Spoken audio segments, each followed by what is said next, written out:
ಶ್ರೀ ಗುರುಭ್ಯೋ ನಮಃ ಪರಮಗುರುಭ್ಯೋ ನಮಃ ಶ್ರೀಮದಾನಂದತೀರ್ಥ ಭಗವತ್ಪಾದಾಚಾರ್ಯಗುರುಭ್ಯೋ ನಮಃ ಹರಿ ಓಂ ಜ್ಞಾನಾನಂದಮಯಂ ದೇವಂ ನಿರ್ಮಲಸ್ಫಟಿಕಾಕೃತಿಂ ಆಧಾರಂ ಸರ್ವವಿದ್ಯಾನಾಂ ಹಯಗ್ರೀವಂ ಉಪಾಸ್ಮಹೇ ನಮೋ ನಮೋ ನಾಥ ನಮೋ ನಮಸ್ತೆ ನಮೋ ನಮೋ ರಾಮ ನಮೋ ನಮಸ್ತೆ ಪುನಃ ಪುನಸ್ತೆ ಚರಣಾರವಿಂದಂ ನಮಾಮಿ ನಾಥೇ ದಿನಮನ್ಸರೆ ಮೇ ಬ್ರಹ್ಮರುದ್ರಾದಿವಂದ್ಯಂ ತ್ವಾಂ ಭಜೆ ವೆಂಕಟನಾಯಕಂ ನಿವಾರಯಸ್ವಾನಿಷ್ಠಾನೆ ಸಾಧಯಷ್ಠಾನೆ ಮಾಧವ ಶ್ರೀವೆಂಕಟೇಶಂ ಲಕ್ಷ್ಮೀಶಮನಿಷ್ಠಗ್ನಮಭೀಷ್ಟದಂ ಚತುರ್ಮುಖೇರತನಯಂ ಶ್ರೀನಿವಾಸಂ ಭಜೆ ನಿಶಂ.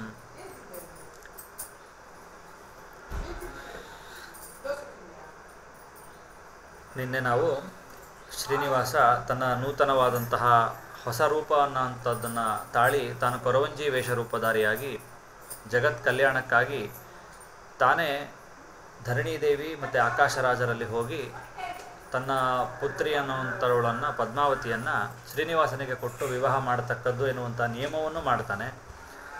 ಅಷ್ಟೇ ಅಲ್ಲದೇ ಈ ಕಡೆ ಪದ್ಮಾವತಿಯು ಕೂಡ ಅವನನ್ನು ವಿವಾಹ ಆಗಬೇಕು ಎನ್ನುವಂತಹ ಇಚ್ಛೆಯನ್ನು ಕೂಡ ಅವಳ ತಾಯಿಯಲ್ಲಿ ವ್ಯಕ್ತಪಡಿಸ್ತಾಳೆ. ಇದರ ಒಂದು ಸಂದರ್ಭದಲ್ಲಿ ಶ್ರೀನಿವಾಸ ದೇವರು ತಾನು ಆಕಾಶರಾಜ ತನ್ನ ಗುರುಗಳಾದಂತಹ ಬೃಹಸ್ಪತ್ಯಾಚಾರ್ಯರನ್ನು ಕರೆಸ್ತಾನೆ. ಅವರು ಶುಕಾಚಾರ್ಯರನ್ನು ಆಹ್ವಾನ ಮಾಡ್ತಾರೆ. ಎಲ್ಲರೂ ಕೂಡ ಉತ್ತಮವಾದಂಥ ಮುಹೂರ್ತ ಅಂತನ್ನುವಂಥದ್ದನ್ನು ತಿಳಿದು ಯೋಚನೆ ಮಾಡ್ತಾರೆ. ಈ ಸಂದರ್ಭದಲ್ಲಿ ಶ್ರೀನಿವಾಸ ಕೆಲವೊಂದು ಮಾತುಗಳನ್ನು ಮೋಹಕ್ಕೋಸ್ಕರ ಆಡ್ತಾನೆ. ಮಹೋತ್ಸವಂ ಶ್ರೀನಿವಾಸ ಉವಾಚ ಮಹೋತ್ಸವಂ ವಿಧಾತುಂ ಹಿ ಮಮ ಬುದ್ಧಿರ್ನ ಜಾಯತೆ ಅಬಂಧೋರ್ಬಂಧುಯುಕ್ತಸ್ಯ ಸಬಂಧೋ ನ ಪ್ರಶಸ್ಯತೆ. ಶ್ರೀನಿವಾಸ ಇಷ್ಟೆಲ್ಲ ಮುಂದುವರೆದು ತಾನು ಯಾಕೋ ನನಗೆ ಈ ವಿವಾಹದ ಬಗ್ಗೆ ಅಷ್ಟು ಅಭಿಪ್ರಾಯ ಇಲ್ಲ, ನನಗೆ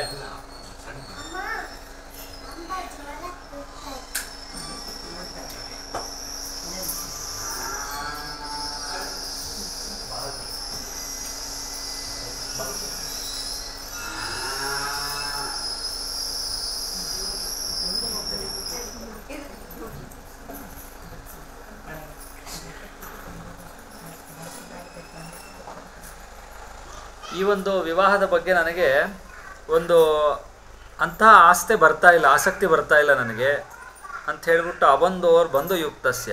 ಯಾಕಂದರೆ ನನಗೆ ಯಾರು ಬಂಧುಗಳೇ ಇಲ್ಲ. ಅವನಿಗೆ ನೋಡ್ರಿ ಯಯೋರೇವ ಸಮಂ ವಿತ್ತಂ ಯಯೋರೇವ ಸಮನ್ವಯ ತಯೋರ್ ವಿವಾಹ ಮೈತ್ರಿ ಚ ನ ಉತ್ತಮ ಅಧಮಯೋರಪಿ. ಯಾರ್ಯಾರ ನಡುವೆ ಸಮವಾದ ವಿತ್ತ ಇರ್ತದೋ, ದುಡ್ಡು ಇರ್ತದೋ, ಯಾರ ನಡುವೆ ಸಮವಾದಂತಹ ಅನ್ವಯ ಇರ್ತದೋ, ಅಥವಾ ಒಬ್ಬನು ಭಾಳ ಇನ್ಫ್ಲೂಯೆನ್ಷಿಯಲ್ ಇರ್ತಾನೆ, ಇವನು ಸಾಮಾನ್ಯನಾಗಿರ್ತಾನೆ, ಅವನು ಭಾಳ ಶ್ರೀಮಂತ ಇರ್ತಾನೆ, ಇವನು ಬಡವ ಇರ್ತಾನೆ, ಇಂಥವ್ರ ಮಧ್ಯ ಸರಿ ಹೋಗಲ್ಲ. ಯಾರ ಮಧ್ಯೆ ಅವೆರಡು ಸಮವಾಗಿರ್ತದೋ ತಯೋರ್ ವಿವಾಹ ಮೈತ್ರೀಚ, ಅವಿಬ್ಬರ ನಡುವೆ ಮೈತ್ರಿ ಅಂತನ್ನುವಂಥದ್ದಾಗಲಿ ವಿವಾಹ ಅಂತನ್ನುವಂಥದ್ದಾಗಲಿ ಕೂಡ್ತದೆ. ವಿವಾದಶ್ಚ ಸಮಯೋರೇವ ಶೋಭತೆ. ಇಲ್ಲಿ ಮಧ್ಯೆ ಇವನು ಅವಾಗ ಒಂದು ಒಗಟುಗಳು ಮಾಡೋದು ಕಲ್ತ್ಕೊಂಡಿದ್ದಾನೆ ಶ್ರೀನಿವಾಸ. ವಿವಾದಶ್ಚ ವಿವಾಹ ಆದರೂ ಕೂಡ ಮತ್ತು ವಿವಾದ ಆದರೂ ಕೂಡ ಇವೆರಡೂ ಕೂಡ ಸಮರಲ್ಲಿಯೇ ನಡಿಬೇಕು. ವಿವಾದ ಅಂತನ್ನುವಂಥದ್ದು ವಾದ, ಒಬ್ಬರು ಯಾರೋ ಭಾರಿ ವಿದ್ವಾಂಸ ಇನ್ನೊಬ್ಬ ಸಾಮಾನ್ಯನಲ್ಲಿ ವಿವಾದ ಅಂತನ್ನಲ್ಲ ಅದನ್ನು. ಹಾಗಾಗಿ ಸಮಯೋರೇವ ಶೋಭತೆ ಅಹಮೇಕಃ ಸೋಪಿ ಬಂಧು ಸಮೇತಃ ಧರಣೀಪತಿ. ಅವನು ನೋಡ್ರೆ ಇಡೀ ಧರಣಿಗೆ ಒಡೆಯ ಅವನು ಆಕಾಶರಾಜ. ಇಷ್ಟು ದೊಡ್ಡದಾದಂತಹ ರಾಜಭೃತ್ಯರು, ಸೇವಕರು, ಇಡೀ ರಾಜ್ಯ ಒಂದಿದೆ. ನಾನು ಒಬ್ಬನು ಬಂದು ವೈಕುಂಠದಿಂದ ಬಂದು ಇಲ್ಲಿ ಕಾಡೊಳಗಡೆ ವಾಸ ಮಾಡ್ತಿದ್ದೀನಿ. ನನಗೆ ಅವನಿಗೆ ಹೆಂಗೆ ತೂಗುತ್ತೆ? ಈ ಬಾಂಧವ್ಯ ಅಂತನ್ನುವಂಥದ್ದು ಅಷ್ಟು ಸರಿ ಹೊಂದೋಲ್ಲ. ಯಾಕೋ ನಾನು ಹಿಂಸರ್ದು ಬಿಡೋಣ ಅಂತ ಮಾಡೀನಿ ವಿವಾಹದಿಂದ ಅಂತ ಹೇಳ್ತಾನೆ. ಅದಾದಮೇಲೆ ಹಾಗಾದರೆ ಏನು ಮಾಡಬೇಕು? ಕಥಂ ನೃಪಸ್ಯಾಸ್ಯ ಮಯೋಚಿತ ಸ್ಯಾತ್ ಅಬಂಧುನ ಬಂಧು ಯುತಸ್ಯ ಸಂಘ. ಅಬಂಧುವಾದ ನನಗೆ ಬಂಧು ಜನರಿಂದ ಕೂಡಿದವರ ಜೊತೆ ಸಂಘ ಹೆಂಗಾಗ್ತದೆ? ಭವೇತ್ ಸುಖಂ ನೇತಿ ವದಂತಿ ಸಂತಹ ಇತ್ಯದ್ಯ ಚಿಂತ್ಯ ಖಲು ಬಾಧತೆ ಮಾಂ. ಇದೇ ನನಗೆ ಒಂದು ಸಮಸ್ಯೆ ಆಗಿಬಿಟ್ಟಿದೆ, ಏನು ಮಾಡಲಿ ಅಂತ ತಾಯಿ ಹತ್ರ ಮಾತಾಡ್ತಿರ್ತಾನೆ. ಅದಕ್ಕೆ ಬಂಧುಹೀನಸ್ಯ ಮೇ ರಾಜ ಕಥಂ ಕನ್ಯಾ ಪ್ರದಾಸ್ಯತಿ ವಸುದೇವ ವಚಶ್ರುತ್ವ ಬಕುಲ ವ್ಯಾಕುಲ ವಾಕ್ಯಮಬ್ರವೀತ್. ಅವಳಿಗೆ ಮತ್ತು ಹೀಗೆ ಅವನಿಗಾದರೂ ರಾಜ ಅಂದರೆ ಇಷ್ಟು ರಾಜನ ಮಗಳನ್ನ ಕೊಟ್ಟು ವಿವಾಹ ಮಾಡಬೇಕಂದ್ರೆ ಎಷ್ಟು ಅದ್ದೂರಿಯಾಗಿ ಮಾಡಬೇಕು ಅಂತಿರ್ತಾನೆ. ಈ ವರನ ಕಡೆಯವ್ರು ನೋಡಿದರೆ ಯಾರು ಇಲ್ಲವೇ ಇಲ್ಲ, ಒಬ್ಬನೇ ಇವಳು ಬಕ್ಲಾದೇವಿ, ಇಬ್ಬರೇ ಬರ್ತಾರೆ. ಆ ಕಡೆ ನೋಡಿದರೆ ದೊಡ್ಡ ರಾಜ್ಯ, ಈ ಕಡೆ ಇಬ್ಬರೇ. ಇದು ಎಂಥದ್ದು ಮದುವೆ ಇದು? ಅವನಿಗಾದರೂ ಹೆಂಗೆ ಸಂಕೋಚ ಆಗಲ್ವ ಮಗಳನ್ನ ಹೆಂಗೆ ಕೊಡಬೇಕು ಅಂತ, ಏನು ಮಾಡಬೇಕು ಅಂತ ಏನೋ ಮದುವೆ ಮಾಡ್ಕೋಬೇಕು ಅಂತ ನಿರ್ಧಾರ ಮಾಡಿಬಿಟ್ಟ. ಆಮೇಲೆ ಪ್ರಾಕ್ಟಿಕಲ್ ಸಮಸ್ಯೆಗಳು ಶುರುವಾದವು ಇವು. ತಾದೃಶಃ ಪುರುಷೋ ಲೋಕೆ ನಾಸತ್ಯಂ ವದತಿ ಕ್ವಚಿತೋ ಸತ್ಯಮೇವ ಪ್ರಶಸ್ಯಂತಿ ಮುನಯೋ ವೀತಕಲ್ಮಷಾಃ. ಹೇಳ್ತಾಳೆ, ಸ್ಮರ ಬಂಧೂನ್ ಸುರಾನ್ ಸರ್ವಾನ್ ಬ್ರಹ್ಮರುದ್ರ ಪುರೋಗಮಾನ್ ಪುತ್ರಾನ್ ಪೌತ್ರಾನ್ ತಥಾ ಭ್ರಾತೃನ್ ಅಂಥೇಳಿ ಎಲ್ಲರನ್ನು ಕೂಡ ಸ್ಮರಣೆ ಮಾಡ್ಕೊಳ್ಳಪ್ಪ. ನಿಂದೇನು ಸಾಮಾನ್ಯನ, ಇಡೀ ಲೋಕಕ್ಕೆ ಅಧಿಪತಿ ನೀನು, ಎಲ್ಲ ಸಾಮಾನ್ಯರಾದಂತಹ ಜನರು ಅಲ್ಲ ನಿನ್ನ ಬಂಧುಗಳು, ಎಲ್ಲರೂ ಕೂಡ ಮಹಾಮಹಾ ದೇವತೆಗಳು, ಸುರರು, ಬ್ರಹ್ಮರುದ್ರಾದಿಗಳೇ ನಿನ್ನ ಬಂಧುಗಳಿದ್ದಾರಲ್ಲ. ಪುತ್ರ ಪೌತ್ರರೆಲ್ಲ ದೊಡ್ಡದಾದಂತಹ ಒಂದು ದೊಡ್ಡ ಬಾಂಧವ್ಯನೇ ಇದೆಯಲ್ಲ, ಅವ್ರನ್ನೆಲ್ಲ ಸ್ಮರಣೆ ಮಾಡ್ಕೊ. ಮಾತುರ್ವಚನ ಮಾಕರ್ಣ್ಯ ಮನಸಾ ಶೇಷ ಪಕ್ಷಿಣೋ, ಮನಸ್ಸಿನಿಂದ ಸ್ಮರಣೆ ಮಾಡ್ತಾನಂತೆ. ಹೌದು, ನಾ ಎಲ್ಲರನ್ನು ಸ್ಮರಣೆ ಮಾಡಬೇಕು, ಇದು ಇಷ್ಟು ಜನ ಸಂಬಂಧಿಗಳೆಲ್ಲ ಕೂಡಬೇಕು ಇದಕ್ಕೆ ಅಂತ ಹೇಳಿಬಿಟ್ಟು ಮನಸಾ ಶೇಷ ಪಕ್ಷಿಣ, ಶೇಷದೇವರನ್ನು ಮತ್ತು ಪಕ್ಷಿಣೋ ಅಂತಂದರೆ ಗರುಡ ದೇವರನ್ನು ಸಸ್ಮಾರ ಪೃಥ್ವಿ ಪಾಲಹ ಶ್ರೀನಿವಾಸ ಸತಾಂಗತಿ ಅವ್ರನ್ನ ಸ್ಮರಣೆ ಮಾಡ್ತಾನಂತೆ. ನೋಡ್ರಿ, ಮಾತಾಡಬೇಕಾದ್ರೆ ಒಂದೊಂದು ಸೂಕ್ಷ್ಮವಾದಂತಹ ವಿಚಾರಗಳನ್ನು ಹೇಳ್ತಾ ಬರ್ತದೆ. ಯಾವಾಗಲೂ ನಾವು ಒಂದು ರೀತಿಯ ಕ್ರಮದಲ್ಲಿ ಶ್ರೀನಿವಾಸ ತನ್ನ ವಿವಾಹ ಮಾಡ್ಕೊತಿದ್ದಾನೆ, ಅವನಿಗೆ ವಿವಾಹ ಆಗಬೇಕು ಅಂತಿತ್ತು, ಅಥವಾ ವೇದವತಿಗೆ ಮಾತು ಕೊಟ್ಟಿದ್ದ ಅವಳು ವಿವಾಹ ಮಾಡ್ಕೊತೀನಿ ಅಂತ, ಅದ್ರ ಸಲುವಾಗಿ ಅವನು ವಿವಾಹ ಮಾಡ್ಕೊತಿದ್ದಾನೆ ಅಂತ ಅನ್ಕೊತೀವಿ. ದಾಸರು ಹೇಳ್ಬೇಕಾದ್ರೆ ಹೇಳ್ತಾರೆ, ಒಲಿದು ಭಕುತರಿಗಾಗಿ ಮದುವೆ ಹವಣಿಸಿಕೊಂಡೆ ಸುಲಭ ದೇವರ ದೇವ ಪುರಂದರ ವಿಠಲನ, ಅದು ವಿಜಯ ವಿಠಲನ ಪುರಂದರ ವಿಠಲನ ಬರುತ್ತೆ. ನಿನ್ನ ಏನದು, ನಿನ್ನ ಭಕ್ತರನ್ನು ನಿನ್ನ ದರ್ಶನಕ್ಕೆ ಬಂದವನಲ್ಲೋ, ನಿನ್ನ ಭಕ್ತ ಏನು ನಿನ್ನೆ ಭಕ್ತರ ದಿವ್ಯ ಚರಣ ನೋಡಲು ಬಂದೆ ಅಂತ ಹಾಡಲ್ಲಿ ಹೇಳ್ತಾರೋ. ಒಲಿದು ಭಕುತರಿಗಾಗಿ ಮದುವೆ ಹವಣಿಸಿಕೊಂಡೆ, ಅದು ಸ್ಪಷ್ಟವಾಗಿ ಈ ವಾಕ್ಯದಲ್ಲಿ ನೋಡ್ಬೋದು ನಾವು. ಶ್ರೀನಿವಾಸ ಸತಾಂಗತಿ, ಈ ವಿವಾಹ ಅಂತನ್ನುವಂಥದ್ದು ಅವನು ಸಜ್ಜನರಿಗೋಸ್ಕರ ಮಾಡ್ತಾನೆ. ಪ್ರತಿಯೊಬ್ಬ ಜೀವರಾಶಿಗೆ ಅವರವರ ಸ್ತರವನ್ನು ಮೇಲೆತ್ತಲಿಕ್ಕೇನೆ ಶ್ರೀನಿವಾಸನ ಭಗವಂತನ ಎಲ್ಲ ಅವತಾರಗಳ ಪ್ರಯೋಜನ. ಯಾರೋ ಒಬ್ಬರನ್ನ ಅಸುರರನ್ನು ಹತ್ಯೆ ಮಾಡಿದ, ಅಥವಾ ಇನ್ನೆಲ್ಲೋ ಮಥುರೆಯಿಂದ ಅಲ್ಲಿಗೆ ಹೋದ, ಸರಿ, ನನಗೇನು ಅದರ ಇಂಪ್ಯಾಕ್ಟು?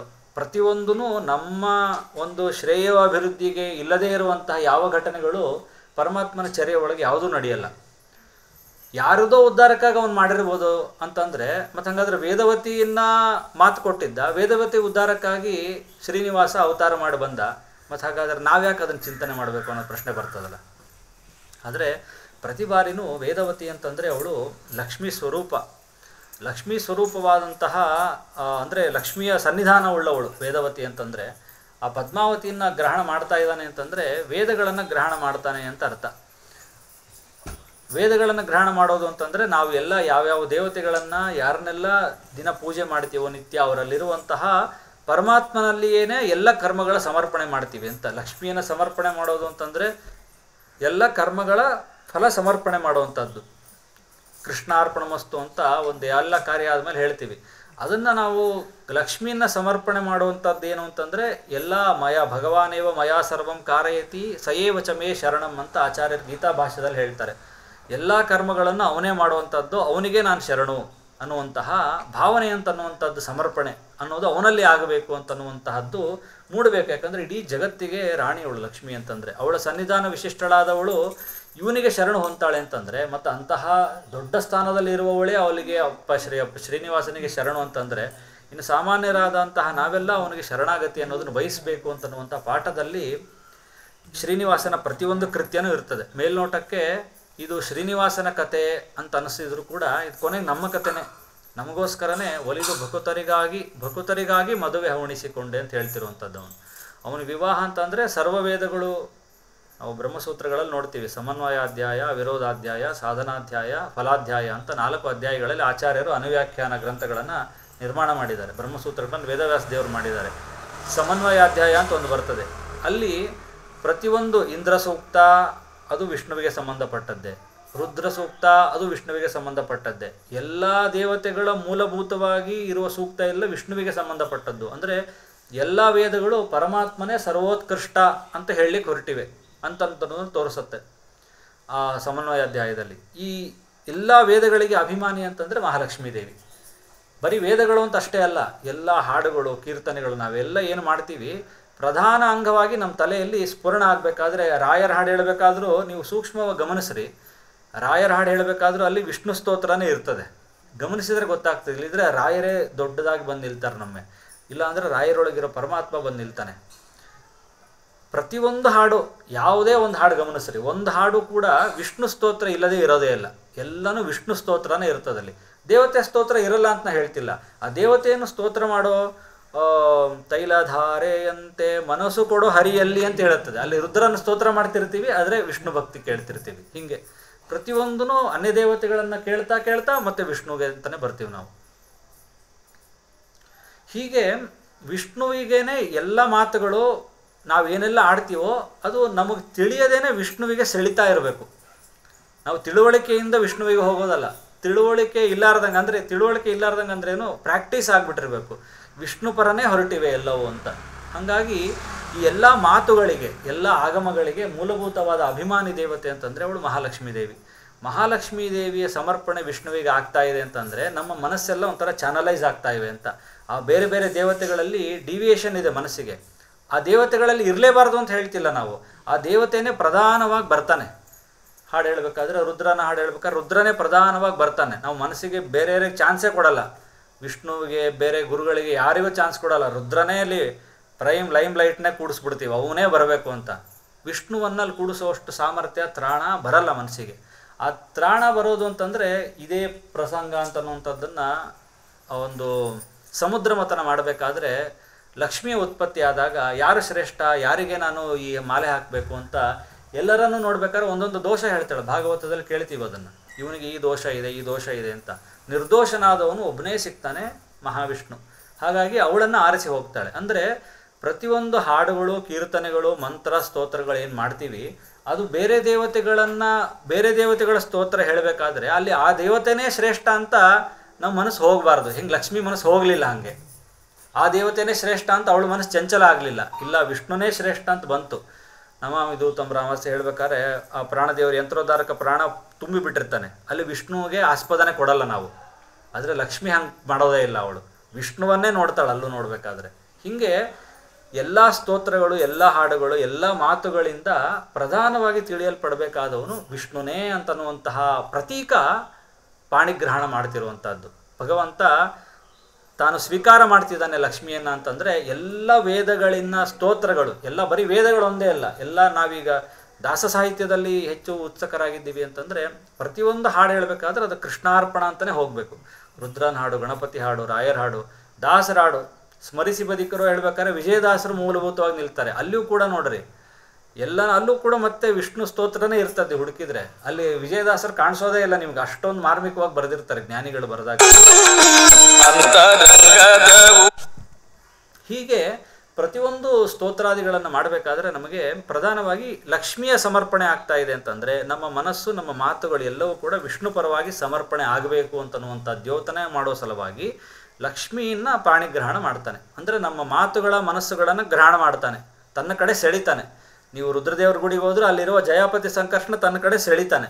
ಯಾವಾಗ ನಾವು ಲಕ್ಷ್ಮೀ ವಿವಾಹ ಮಾಡ್ತೀವೋ, ಈ ಶ್ರೀನಿವಾಸನ ಕಲ್ಯಾಣ ಅಂತಂದರೆ ಆ ಮಾತುಗಳ ಹಬ್ಬ, ಇಷ್ಟು ದಿನ ಮಾತುಗಳು ಬೇರೆ ಬೇರೆ ಬೇರೆ ಬೇರೆ ಕಡೆ ಹೋಗ್ತಾ ಇತ್ತು.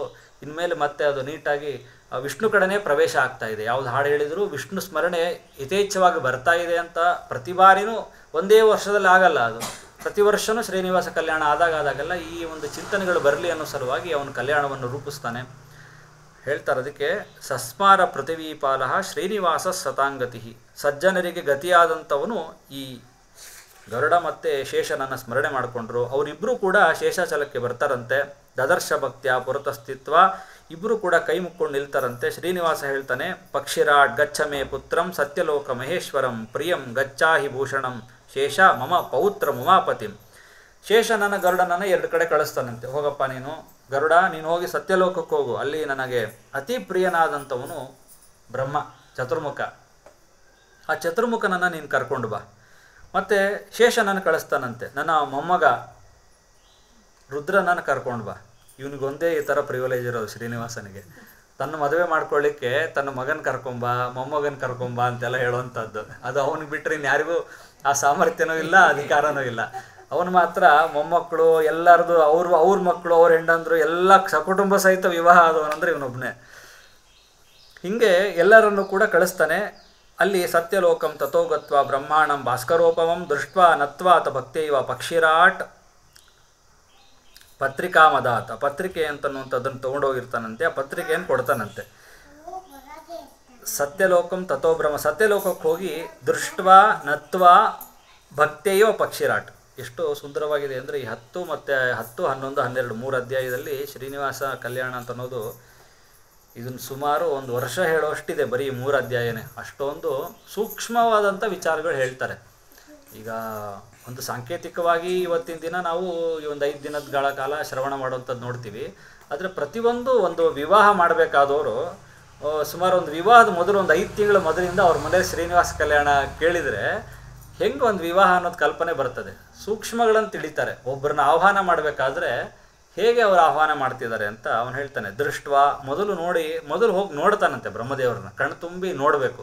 ದೇವ್ರ ಗುಡಿಗಳಿಗೆ ಹೋದಾಗ ಮೊದಲು ಹೋದ ತಕ್ಷಣವೇ ನಮಸ್ಕಾರ ಮಾಡಿಬಿಡ್ಬಾರ್ದು. ಮೊದಲು ಹೋಗ್ಬಿಟ್ಟು ಆ ವಿಗ್ರಹವನ್ನು, ಮೂರ್ತಿಯನ್ನು ಕಣ್ತುಂಬ ನೋಡಿ ನತ್ವ, ಆಮೇಲೆ ನಮಸ್ಕಾರ ಮಾಡಿ. ಭಕ್ತಿ ಇವ ಪಕ್ಷಿರಾಟ್ ಆ ಪತ್ರಿಕೆ ಅಂತನ್ನುವಂಥದ್ದನ್ನು ಕೊಡ್ತಾನಂತೆ. ಬಹಳ ದಿನದ ಮೇಲೆ ಬಂದಿರ್ತಾನೆ ಗರುಡ. ಅವನಿಗೆ ಕೊಡುವಂತಹ ಉಚಿತವಾದಂತಹ ಎಲ್ಲ ಒಂದು ಮರ್ಯಾದೆಗಳನ್ನೆಲ್ಲ ಬ್ರಹ್ಮದೇವರು ಕೊಡ್ತಾನೆ ಅಂತನ್ನುವಂಥದ್ದನ್ನು ಹೇಳ್ತಾರೆ. ಅದಾದ ಮೇಲೆ ಶ್ರೀನಿವಾಸ ಹೇಳ್ತಾನೆ, ಕಿಂ ನಾಗತೋಂಬ ಖಗರಾಟ್ ಪುತ್ರಾರ್ಥಂ ಪ್ರೇಷಿತೋಮಯ ಮಾರ್ಗೆ ನಿರೋಧಿತ ಕೇನ ಕಿಂಬಾ ಸ್ಯಾತ್ ಕಾರಣಂಬದ.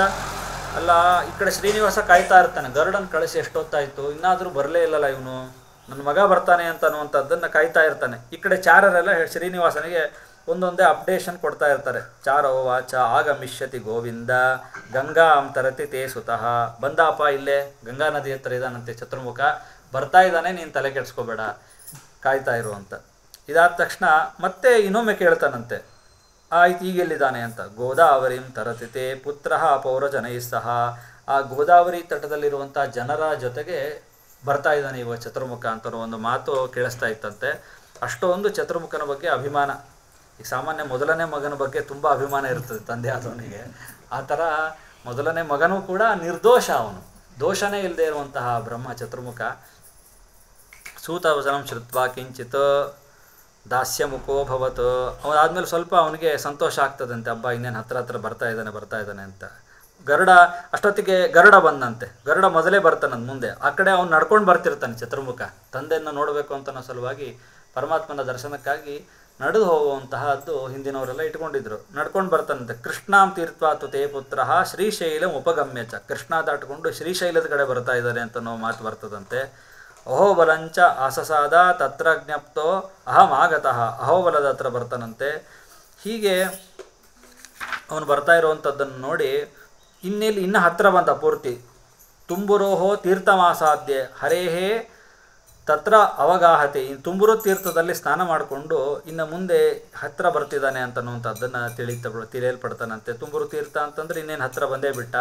ಪಾದಾಭ್ಯಾಂ ಆಗಮಚ್ಛೀಘ್ರಂ ಯತ್ರ ಗಚ್ಚತಿ ಕೇಶವ ಸದದರ್ಶ ಮಹಾರಾಜ ಜನಕಂ ಚತುರಾನನಃ. ತನ್ನ ಚತುರಾನನನಾದಂತಹ ಪಾದದಿಂದ ನಡ್ಕೊಂಡು ಬಂದು ಶೀಘ್ರವಾಗಿ ಬಂದು ಶ್ರೀನಿವಾಸನ ಪಾದಕ್ಕೆ ಬಿದ್ದು ತಾನು ನಮಸ್ಕಾರ ಮಾಡ್ತಾನೆ. ದಂಡವತ್ ಪ್ರಣಿಪತ್ಯಾತ ಚಾಗ್ರೇ ವದ್ವಾ ಕರೌಸ್ಥಿತಃ. ಕೈ ಮುಗಿದು ದಂಡವತ್ತು ಪ್ರಣಾಮ ಮಾಡಿ ತಾನು ಶ್ರೀನಿವಾಸನಿಗೆ ತನ್ನ ಪ್ರೀತಿ ಅನ್ನೋದನ್ನು ತೋರಿಸ್ತಾನಂತೆ. ಶ್ರೀನಿವಾಸ ತನ್ನ ಕೈಯಿಂದ ಎತ್ತುತ್ತಾನಂತೆ. ಉತ್ತಿಷ್ಟ ತಾತ ಭದ್ರಂತೆ ಪಶ್ಯಮಾಂ ಆತುರಂ ಕೃಶಂ ಬಹುಕಾಲೇನ ತೇ ಬುದ್ಧಿ. ನಿನ್ನನ್ನು ನೋಡಬೇಕು ಅಂತ ಬಹಳ ದಿನದಿಂದ ನಾನು ಕಾಯ್ತಾ ಇದ್ದೆ, ಎಷ್ಟೋ ದಿನ ಆಗಿರಲಿಲ್ಲ. ತದೇವ ಪರಮಮ್ಮನ್ನೇ ಅಂಥೇಳಿ, ಇದೇ ಭಾಳ ಶ್ರೇಷ್ಠವಾದದ್ದು ಅಂತ ಹೇಳಿಬಿಟ್ಟು ಆ ಮಾತುಕತೆಗಳನ್ನು ಬ್ರಹ್ಮದೇವರ ಜೊತೆ ಮಾಡ್ತಾನೆ ಅಂತನ್ನುವಂಥದ್ದನ್ನು ಹೇಳ್ತಾರಂತೆ. ಆದಮೇಲೆ ಆನಂದ ಬಾಷ್ಪ ಸಂದಿಗ್ಧ ನಯನೌತೌ ಪರಸ್ಪರಂ ಸ್ನೇಹಾತ್ ಪ್ರಫುಲ್ಲ ವದನೌ ಮುಖಂ ತದೃಶತು ಮುದಾ. ಇಬ್ಬರು ಕೂಡ ಆನಂದ ಬಾಷ್ಪದಿಂದ ಒಬ್ಬರೊಬ್ಬರು ಕಣ್ಣು ನೋಡಿದರೆ ಆನಂದ ಬಾಷ್ಪದಿಂದ ತುಂಬಿರ್ತದಂತೆ. ಹಾಗೆ ಒಬ್ರಿಗೊಬ್ಬರು ಆಲಿಂಗನ ಮಾಡ್ಕೊತಾರಂತೆ. ಇದೇ ಆಲಿಂಗನವನ್ನು ರಾಮದೇವರು ಹನುಮಂತ ದೇವರಿಗೆ ಕೊಡ್ತಾರೆ. ಎಲ್ಲ ಇದಾದ ಮೇಲೆ ತಾವು ಸೀತಾನ್ವೇಷಣೆಗೋಸ್ಕರ ಬಂದ ಮೇಲೆ ತಾವು ಕೊನೆಗೆ ನನಗೇನೂ ಬೇಡ ಅಂತ ಕೇಳ್ತಾನೆ. ಅಯೋಧ್ಯೆಗೆ ಬಂದಾಗ ನಿಂಗೇನು ಬೇಕು ಅಂತ ಕೇಳಿದಾಗ ಇಡೀ ಅಯೋಧ್ಯಾಧಿಪತಿ ಇದ್ದಾಗಲೂ ನಿನ್ನ ಸೇವೆ ಬಿಟ್ಟರೆ ಏನೂ ಬೇಡ ಅಂತ ಕೇಳ್ತಾನೆ. ಆವಾಗ ತನ್ನ ಆಲಿಂಗನವನ್ನೇ ಕೊಡ್ತಾನೆ ಅಂತ. ಯಾರಿಗೂ ಆಲಿಂಗನವನ್ನು ಕೊಡಲ್ಲ ವಿಷ್ಣು. ಹಾಗೆ ಅಂತಹ ಒಂದು ಆತ್ಮಸೌಖ್ಯವನ್ನೇ ಕೊಡ್ತಾನೆ ಅಂತನ್ನುವಂಥದ್ದನ್ನು ನಾವಲ್ಲಿ ಕೇಳ್ತೀವಿ. ಈ ರೀತಿಯಾಗಿ ತಾನು ಮೊದಲು ಬಂದ ತೇನ ಸದೃಶಃ ಪುತ್ರೋ ನತೆ ಜನಕೋ ಭುವಿ ಅಂತನ್ನುವಂಥದ್ದನ್ನು ತಿಳಿತಾ ಬ್ರಹ್ಮದೇವರ ಆಗಮನ ಆದ ತಕ್ಷಣ ಒಂದು ಬಲ ಬರ್ತದೆ ಶ್ರೀನಿವಾಸನಿಗೆ. ಓಹೋ, ಮಗ ಬಂದ, ಇನ್ನು ನಾವು ಮುಂದುವರಿಬೋದು ಅಂಥೇಳಿ. ಬ್ರಹ್ಮೋವಾಚ ಸರ್ವಜ್ಞಸ್ತ್ವಂ ದಯಾಸಾರ ಸತ್ಯಸಂಕಲ್ಪವಾನಸಿ ಅಷ್ಟವರ್ಗಂ ತತಃ ಕಾರ್ಯಂ ವಿವಾಹಾತ್ ಪೂರ್ವಮೇವ ಹಿ. ಸರಿಯಪ್ಪ, ಇನ್ನು ವಿವಾಹಕ್ಕೋಸ್ಕರ ಇನ್ನು ಎಲ್ಲ ತಯಾರಿಗಳಾಗಬೇಕಲ್ಲ ಅಂತನ್ನುವಂಥದ್ದನ್ನು ಪ್ರೋತ್ಸಾಹ ಮಾಡ್ತಾನಂತೆ ಚತುರ್ಮುಖ. ಅಷ್ಟವರ್ಗಗಳಾಗಬೇಕು. ಅಷ್ಟವರ್ಗ ಅಂತಂದರೆ ಈಗ ಒಂದು ಗಣಪತಿ ಪೂಜಾ, ನವಗ್ರಹ ಪೂಜಾ, ನಾಂದಿ ಸ್ಥಾಪನೆ, ಇಷ್ಟದೇವತಾ ಪೂಜಾ, ದೇವರ ಸಮಾರಾಧನೆ ಅಂತೆಲ್ಲ ಹೇಳ್ತೀವಲ್ಲ, ಗೋದಾನ ವ್ರತ, ಸಮಾವರ್ತನ, ಇವೆಲ್ಲವೂ ಕೂಡ ವಿವಾಹದ ಮೊದಲೇ ಆಗಬೇಕು. ಸಮಾವರ್ತನಾದಿಗಳೆಲ್ಲ ಮೊದಲೇ ಮುಗಿಸಿರಬೇಕು ಅಂತನೋ ಕ್ರಮ ಇರ್ತದೆ. ಈ ವಿವಾಹದ ದಿನ ಅಥವಾ ವಿವಾಹದ ಹಿಂದಿನ ದಿನ ಮಾಡ್ತಾರೆ, ತುಂಬ ಎಲ್ಲನೂ ಸೇರಿಬಿಡ್ತಾವೆ. ಅವಾಗ ಸಮಾವರ್ತನೆ ಅಂತ ಅನ್ನೋದು ವಿವಾಹಕ್ಕಿಂತ ಮೊದಲು ಒಂದು ವಾರ 15 ದಿನ ಮೊದಲೇ, 6 ತಿಂಗಳು ಮೊದಲ ತನಕ ಸಮಾವರ್ತನೆ ಮಾಡ್ಕೋಬೋದು ಅಂತೇಳಿ.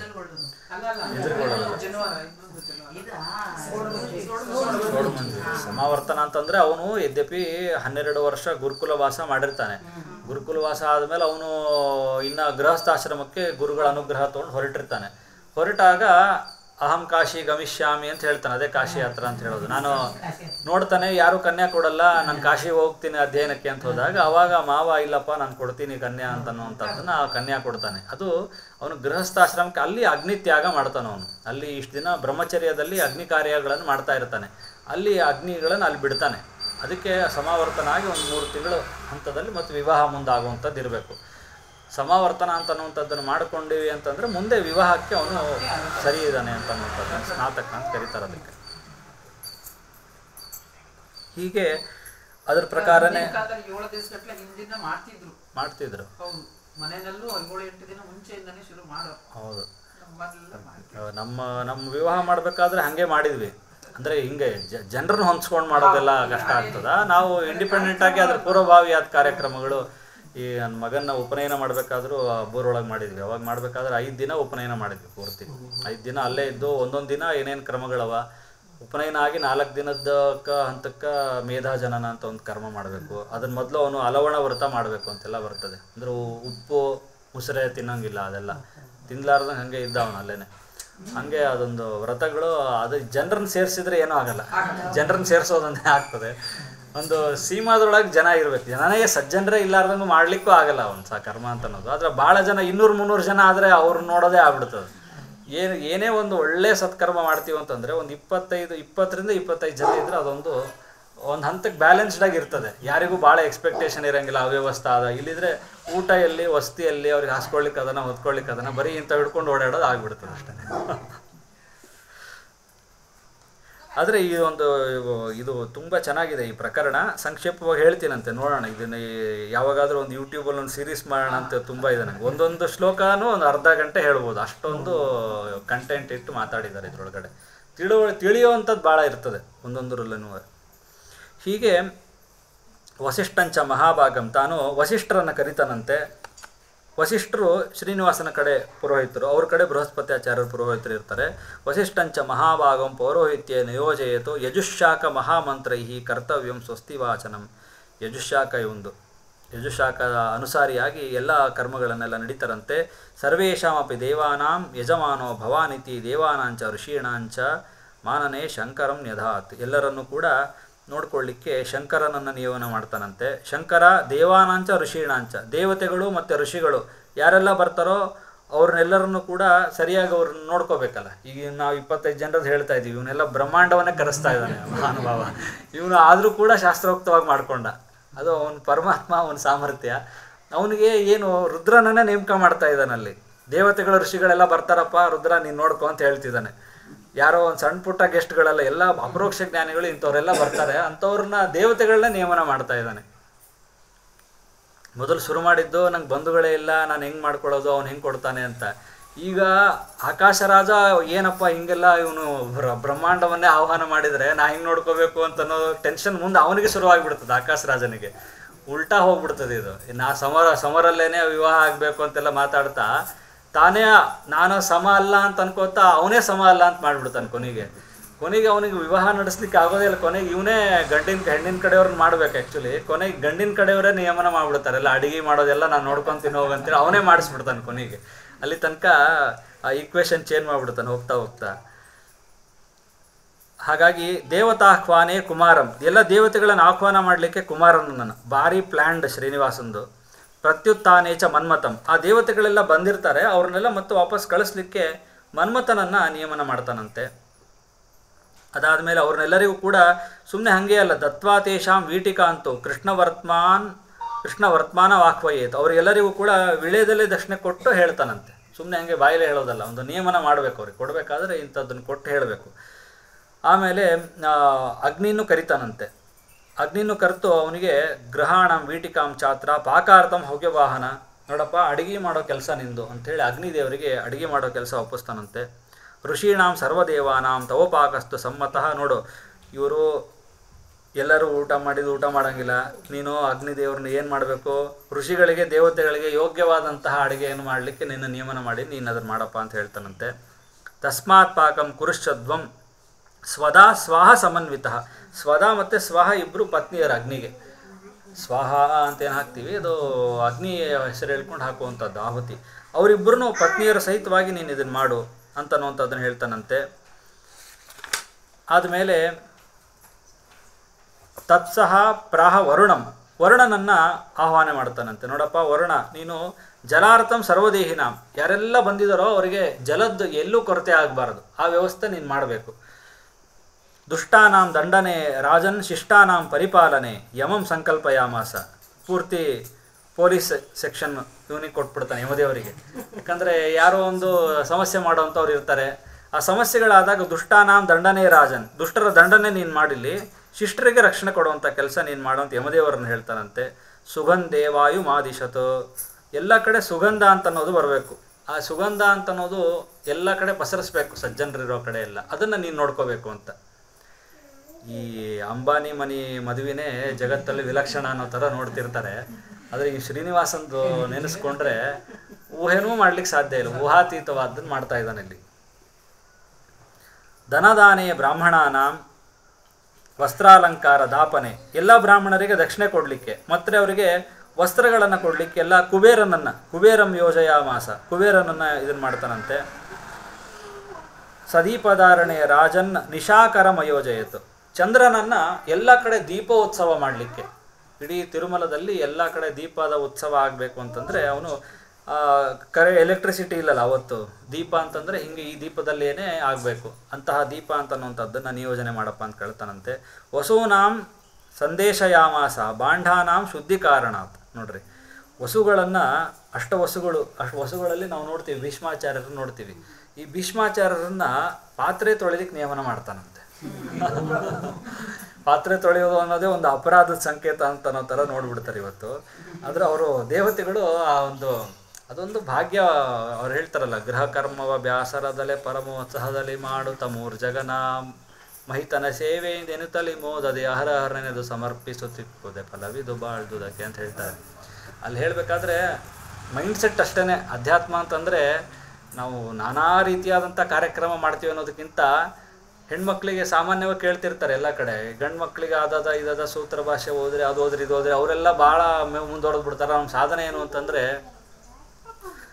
ಮನೆ ಕೆಲಸನೇ ದೊಡ್ಡ ಸಾಧನೆ ಅವರಿಗೆ. ಅಷ್ಟು ಮನೆ ಕೆಲಸ ನೀಟಾಗಿ ಮಾಡ್ಕೊಂಡು ಹೋದರೆ ನಿಜವಾಗ್ಲೂ ಅದೇ ಹೇಳಿದ್ದಾರೆ ದಾಸರು ಹೇಳಬೇಕಾದ್ರೆ, ಗೃಹ ಕರ್ಮವ ಬ್ಯಾಸರದಲೆ ಪರಮೋತ್ಸಾಹದಿ ಅಂತ ಹೇಳ್ತಾರೆ. ಉತ್ಸಾಹ ಇರಬೇಕು, ಏನೋ ಮಾಡಬೇಕಲ್ಲಪ್ಪ ನಮ್ಮದು ಕರ್ಮ ಅಂತನೋ ಥರ ಮಾಡ್ತಾ ಹೋದ್ರೆ ಅದು ಉಪಯೋಗ ಆಗಲ್ಲ, ಮತ್ತು ಅದು ಕರ್ಮಯೋಗ ಅಂತ ಆಗೋದಿಲ್ಲ. ಅದೊಂಥರ ಅನುಭವಿಸ್ಬೇಕಲ್ಲ ಅಂತ ದುಃಖದಿಂದ ಮಾಡೋದಲ್ಲ, ಸಂತೋಷದಿಂದ ಮಾಡಬೇಕು. ಅದು ಯಾವಾಗ ಬರ್ತದೆ ಅಂತಂದರೆ, ಇವರೆಲ್ಲ ಅಭಿಮಾನ ಮಮಕಾರ ಅಹಂಕಾರ ಇದ್ರೇ ಅದು ಬರಲ್ಲ. ನನ್ನ ಪತಿ ಅಂತ ಅಲ್ಲ, ವಿಷ್ಣುನೇ ಒಂದು ರೂಪದಿಂದ ನನ್ನ ರಕ್ಷಣೆಗೋಸ್ಕರ ಇಲ್ಲಿ ಬಂದಿರೋನು ಅಂತನೋ ಭಾವನೆ. ಮಗ ಅಂತಲ್ಲ, ನನಗೆ ಸುಖ ಕೊಡೋ ಸಲುವಾಗಿ, ನನ್ನ ಸಲುವಾಗಿ ವಿಷ್ಣುನೇ ಮಗ ರೂಪದಲ್ಲಿ ಬಂದಿರೋನು ಅಂತ. ಊಟಕ್ಕೆ ಹಾಕಿದಾಗ ದೇವ್ರ ನೈವೇದ್ಯಕ್ಕೆ ಇಟ್ಟಾಗ ಮಾತ್ರ ನಮಗೆ ಆ ಭಾವನೆ ಬಂದ್ರೆ ಉಪಯೋಗ ಇಲ್ಲ. ದೇವ್ರ ನೈವೇದ್ಯ ಆದಮೇಲೆ ಅಲ್ಲಿ ಶುರುವಾಗೋದು ನಿಜವಾದ ಅಧ್ಯಾತ್ಮ. ಅದು ಬರ್ತದೆ, ಅದು ದೇವ್ರ ನೈವೇದ್ಯಕ್ಕೆ ಇಡ್ತೀವಿ ಮಾಡ್ತೀವಿ, ಆದಮೇಲೆ ಬಡಿಸ್ಬೇಕಾದ್ರೆ ಇದು ವಿಷ್ಣುವಿಗೆ ಸಮರ್ಪಿತ ಆಗ್ತಾ ಇದೆ ಅಂತ. ಸ್ತ್ರೀಗಾಯಿತು, ಪುರುಷನಿಗೆ ಏನೋ ಮಕ್ಕಳಿಗೆ ಒಂದೇನೋ ಹಣ್ಣು ತಂದು ಕೊಟ್ಟರೆ ಅಲ್ಲಿ ವಿಷ್ಣು ಪ್ರೀತನಾದ ಅಂತ ಭಾವನೆ ಬರಲ್ಲ. ಆ ಮಗು ತಿಂದು ಸಂತೋಷ ಪಡ್ತೋ ಅದನ್ನು ಆಸ್ವಾದನೆ ಮಾಡಬೇಕು ಅಂತ ಒದ್ದಾಡ್ತಾನೆ ಜೀವ.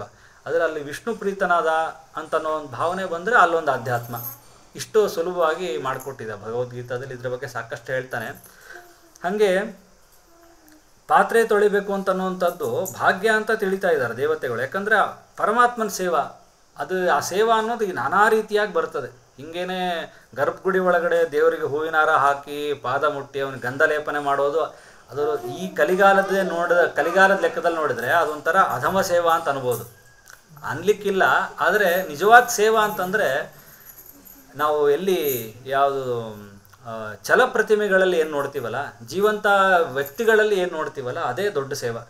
ಒಬ್ಬರು ನೀರು ಕೊಟ್ಟಾಗ ನಾವು ಆ ಸೇವಾನ, ಆ ನೀರನ್ನ ದೇವರಿಗೆ ಸಾಲಿಗ್ರಾಮದ ಅಭಿಷೇಕಕ್ಕಿಂತ ಒಂದು ತೂಕ ಹೆಚ್ಚು ಬರ್ತದೆ. ಆ ನೀರು ಕೊಟ್ಟಾಗ ಆತ ತೃಪ್ತನಾದ ಅಂದರೆ ವಿಷ್ಣು ತೃಪ್ತನಾದ ಅಂತ ತಿಳಿಯೋದು. ಸಾಲಿಗ್ರಾಮದ ಮೇಲೆ ನೀರು ಹಾಕ್ಬೇಕಾದ್ರೆ ಎಲ್ರಿಗೂ ಬರ್ತದೆ ಭಾವನೆ, ಅದು ಆಟೋಮೆಟಿಕ್. ಆದರೆ ಇನ್ನೊಬ್ರಿಗೆ ನೀರು ಕೊಟ್ಟಾಗ ಅಲ್ಲಿ ಬರಲಿಲ್ಲ ಅಂದರೆ ಇಲ್ಲಿ ಬಂದು ಉಪಯೋಗ ಇಲ್ಲ. ಅದು ಮೂಲ ಪ್ರತಿಮೆಗಳಲ್ಲಿ ಆದದ್ದಾಯಿತು ಇನ್ನಾದರೂ ಒಳ್ಳೆ ಹಾದಿ ಹಿಡಿಯೋ ಪ್ರಾಣಿ ಅಂತ ಒಂದು ಹಾಡನ್ನು ನೋಡ್ರಿ. ಅದರೊಳಗಡೆ ಪ್ರತಿಮೆಗಳ ಅರ್ಚಿಸದಲೆ ಮಲ ತಿನ್ನುವಿ ಎಲ್ಲೋ ಅಂತ ಬೈತಾರೆ ದಾಸರು, ಭಾಳ ಪ್ರಾಣೇಶ್ ದಾಸರದು ಭಾರಿ ಚೆನ್ನಾಗಿ ಮಾಡ್ಯಾರ ಅದನ್ನು. ಅದು ಕರ್ಮಯೋಗ ಅಷ್ಟೇ ಅಲ್ಲಿ ಹೇಳುವಂಥದ್ದು. ಪ್ರಾಕ್ಟಿಕಲಿ ಹೆಂಗೆ ವರ್ಕ್ ಆಗ್ತದೆ ಅನ್ನೋದನ್ನು ತೋರಿಸ್ತಾರೆ ಅವರು. ಹಾಗೆ ಇಲ್ಲಿ ದೇವತೆಗಳಿಗೆ ಅವ್ರೇನಪ್ಪ ಹಿಂಗೆ ಪಾತ್ರೆ ತೊಳಿಲಿಕ್ಕೆ ಹೋದ್ರೆ ವಸುಗಳು ಅಂತ ಭಾಗ್ಯ ಅಂತ ಹೇಳಿದ್ರು ಅವರು.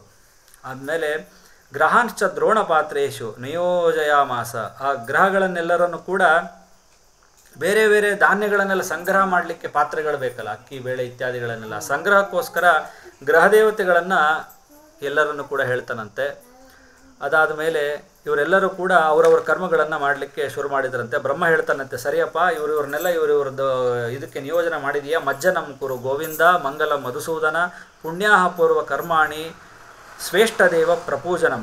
ನಿನ್ನ ಇಷ್ಟ ದೇವರನ್ನು ಪೂಜೆ ಮಾಡಬೇಕು, ಪುಣ್ಯವನ್ನು ಮಾಡಬೇಕು ಇತ್ಯಾದಿಗಳೆಲ್ಲ ಆ ಕ್ರಮವನ್ನು ಅಲ್ಲಿ ಅವಾಗ ಒಲಿದು ಭಕುತರಿಗಾಗಿ ಮದುವೆ ಅವಣಿಸಿಕೊಂಡೆ ಅಂದರೆ ಇಷ್ಟು ಭಾಗದ ತನಕ ಒಂದು ತೂಕದಲ್ಲಿ ಶ್ರೀನಿವಾಸ ಕಲ್ಯಾಣ ಪ್ರಾರಂಭ ಆದರೆ ಇವನು ವಿವಾಹ ಒಂದೇನೆ 3 ಅಧ್ಯಾಯ ತೊಗೊಂಡು ಪೂರ್ತಿ ಹೇಳ್ತಾರೆ. ಅಂದರೆ ವಿವಾಹಕ್ಕೆ ಏನೇನು ಅಂಗಗಳು ಬೇಕು, ಭಾವನೆಗಳು ಏನಿರಬೇಕು, ಏನೇನೆಲ್ಲ ಕ್ರಮಗಳನ್ನು ನಾವು ಫಾಲೋ ಮಾಡಬೇಕು ಅಂತನ್ನುವಂತಹ ಪೂರ್ತಿ ಡೀಟೇಲ್ಸ್ನ ಶಾಸ್ತ್ರಗಳು ಹೇಳ್ತವೆ. ಧರ್ಮಗ್ರಂಥಗಳು ವಿವಾಹ ಹಿಂಗೆ ಮಾಡಬೇಕು ಅಂಥೇಳಿ ನಮ್ಮ ಧರ್ಮಸಿಂಧು, ಬೃಹಜ್ಜಾತ ಕುಸುಮಾಕರ ಇತ್ಯಾದಿಗಳಲ್ಲೆಲ್ಲ ಅಲ್ಲಿ ನಮ್ಗೆ ಸಿಗ್ತವೆ.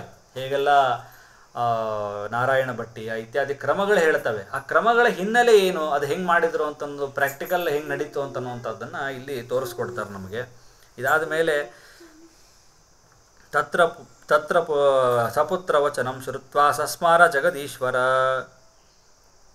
ರಮಾಂ ರಾಜೀವ ನಯನಾಂ ಕರವೀರ ಪುರಾಲಯಾಂ. ಇದಾದ ತಕ್ಷಣ ನಿತ್ಯಾವಿ ಯೋಗಿನಿ ಅವಳು ರುರೋಧ ಲೋಕರೀತ್ಯೈವ ಸ ಭಗವಾನ್ ಲೌಕಿಕೀ ತನುಹು. ಆದರೂ ಮತ್ತೆ ಸಮಾಧಾನ ಇಲ್ಲ. ಎಲ್ಲರನ್ನು ಕರೆದ, ಲಕ್ಷ್ಮಿನೇ ಇಲ್ಲಲ್ಲ, ಲಕ್ಷ್ಮಿ ಇಲ್ಲಾರ್ದಂಗೆ ನಾನು ಹೆಂಗೆ ವಿವಾಹ ಆಗಲಿ ಅಂತ. ಇವನೊಬ್ಬನೇ ಅದು ಹೇಳ್ಕೊಡ್ಲಿಕ್ಕೆ ಸಮರ್ಥ. ನನ್ನ ಹೆಂಡ್ತಿನೇ ಇಲ್ಲಾರ್ದಂಗೆ ನಾನು ಹೆಂಗೆ ವಿವಾಹ ಆಗಲಿ ಅಂತೇಳಿ ಯಾವ ಗಂಡಸಿಗೆ ಆ ಮಾತಾಡ್ಲಿಕ್ಕೆ ಸಾಧ್ಯ? ಇವನೊಬ್ಬನೇ ನನ್ನ ಹೆಂಡತಿ ಸನ್ನಿಧಾನದಲ್ಲೇ ನಾನು ವಿವಾಹ ಆಗಬೇಕು ಅಂತನೋ ಧೈರ್ಯಶಾಲಿ ಅವನು ಹೇಳೋನು ಅಂತ ಮಾತು ಹೇಳ್ತಾನೆ. ಅವಾಗ ನಶೋಭತೆ ಸಭಾದಿವ್ಯ ತಯಾ ವಿರಹಿತಾ ಸುತ. ಅವಳಿಲ್ಲಾರ್ದಂಗೆ ಈ ಸಭೆಗೆ ಏನು ಶೋಭೆ, ಇಷ್ಟೆಲ್ಲ ಇದ್ರೂ ಅವಳು ಇರಬೇಕು. ಭವಾನಹಂ ಮಹಾಪ್ರಜ್ಞ ದೇವಾಂಶ ಸಪರಿಗ್ರಹ ನಶೋಭಂತೆ ಯಥಾಕಾಶೆ. ಹೀಗೆ ಆಕಾಶದಲ್ಲಿ ಆಕಾಶ ಇದೆ, ಒಂದು ನಕ್ಷತ್ರಗಳು ಕಾಣಿಸ್ದೇ ಇದ್ದರೆ ಏನು ಚಂದ ಆಕಾಶಕ್ಕೆ, ಹಾಗೆ ಎಲ್ಲನೂ ಇದ್ದು ಅವಳಿಲ್ಲ ಅಂದರೆ ಏನೂ ಪ್ರಯೋಜನ ಇಲ್ಲ ಇದಕ್ಕೆ ಅಂತೇಳಿ ಹೇಳ್ತಾನಂತೆ. ಅದಕ್ಕೆ ತ್ವಂ ನಜಾನಾಸಿ, ಅದಕ್ಕೆ ಹೇಳ್ತಾನಂತೆ ಶಂಕರ, ಕಿಂ ರೋದನಂ ತಾತ ಕಿಂತೆ ಕಾರ್ಯಂ ವಿಡಂಬನಂ ಅಸಂಗಸ್ಯ ಅಪ್ರಮೇಯಸ್ಯ ಚ ಅಕ್ರೂರ ವರದಸ್ಯ ಚ. ಅಲ್ಲ, ನೀನು ಸಾಕ್ಷಾತ್ ಪರಮಾತ್ಮ, ನೀನು ವಿಷ್ಣು ಸ್ವರಮಣ, ಯಾವಾಗಲೂ ನಿತ್ಯ ತೃಪ್ತನಾದವನು. ತನ್ನ ಸುಖಕ್ಕೆ ಲಕ್ಷ್ಮಿಯನ್ನು ಕೂಡ ಅವನು ನೋಡಲ್ಲ. ಲಕ್ಷ್ಮಿಯಲ್ಲಿಯೂ ಕೂಡ ಒಂದು ಸ್ತ್ರೀರೂಪ ಇಟ್ಟ ಸ್ತ್ರೀರೂಪವನ್ನು ಭೋಗ ಮಾಡ್ತಾನೆ ಅಂತ ಹೇಳ್ತಾರೆ ಹೊರತು ಲಕ್ಷ್ಮಿಯನ್ನು ಕೂಡ ನೋಡಲ್ಲ. ಇಂತಹ ನೀನು ಅಸಂಗ, ನೀನು ಅಪ್ರಮೇಯನಾದಂಥವನು, ನಿನಗೆಂಗಪ್ಪ ಇಂಥ ಒಂದು ಸಮಸ್ಯೆ ಬರಲಿಕ್ಕೆ ಸಾಧ್ಯ? ಅಕ್ಲೇಶಸ್ಯ ದೇವೇಶ ಕಿಮರ್ತನಂ ರೋದನಂ ವೃತ. ನಿನಗೆ ದುಃಖ ಆಗಿಲ್ಲ, ಸುಮ್ಮನೆ ನೀನು ಅಳೋದೆಲ್ಲ ಮಾಡಬೇಡ ಅಂಥೇಳಿ ರುದ್ರದೇವರು ಹೇಳ್ತಾರಂತೆ.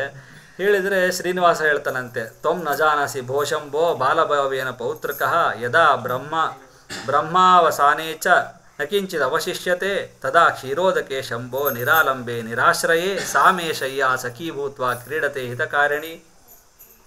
ಭಗವಂತ ನೋಡಪ್ಪ ಶಂಭು, ನೀನು ಮೊಮ್ಮಗ, ಸಣ್ಣವನಿದ್ದೀನಿ, ನಿನಗೇನು ಗೊತ್ತಾಗ್ತದೆ ನನ್ನ ಸಮಸ್ಯೆ? ನಿನಗೆ ಗೊತ್ತಾಗಲ್ಲ. ನಜಾನಾಸಿ ಭೋಶಂಭೋ, ನಿನಗೆ ಏನು ಗೊತ್ತಾ, ಪ್ರಳಯ ಕಾಲದೊಳಗಡೆ ಏನೂ ಇರೋದಿಲ್ಲ. ಆವಾಗ ಯಾರೂ ಇರಲ್ಲ, ಬ್ರಹ್ಮನೂ ಇರಲ್ಲ.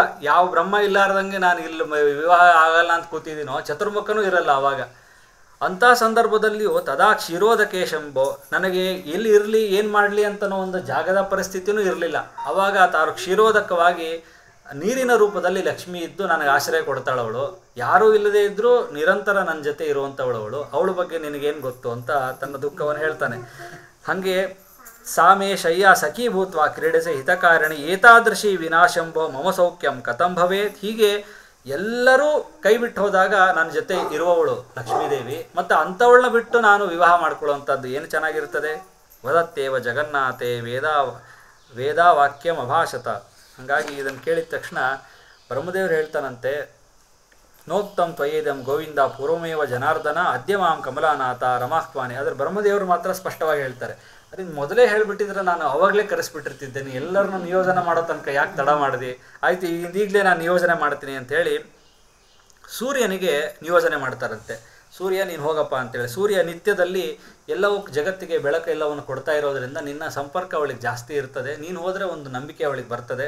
ಅವನಿಗೆ ಶ್ರೀನಿವಾಸನಿಗೆ ಸ್ವಲ್ಪ ಆರೋಗ್ಯದಲ್ಲಿ ಏರುಪೇರಾಗಿದೆ ಅನ್ನೋ ಮಾತುಗಳನ್ನು ಹೇಳೋ, ಅದನ್ನು ಕೇಳಿ ಅವಳು ಬಂದುಬಿಡ್ತಾಳೆ ಅಂತನ್ನುವಂಥ ಅದನ್ನು ಬರ್ತಾ ಅಥವಾ ಜಗನ್ನಾಥ ತೋ ಅಶಕ್ತಃ ಅದ್ಯ ವಿಭಾತಿ ಮೇ ಕದಾ ದ್ರಕ್ಷ್ಯಾಮಿ ದೇವಿ ತಾಮ್ ಇತ್ಯಾಕ್ತೆ ಪ್ರಲಪನ್ನಿತಿ. ಹೀಗೆ ಹೇಳಿದ ತಕ್ಷಣ ಅವಳು ಬರುವಂತಹ ವಿಚಾರವನ್ನು ಮಾಡ್ತಾಳೆ ಅಂತನ್ನುವಂಥದ್ದನ್ನು ಹೇಳ್ತಾರೆ.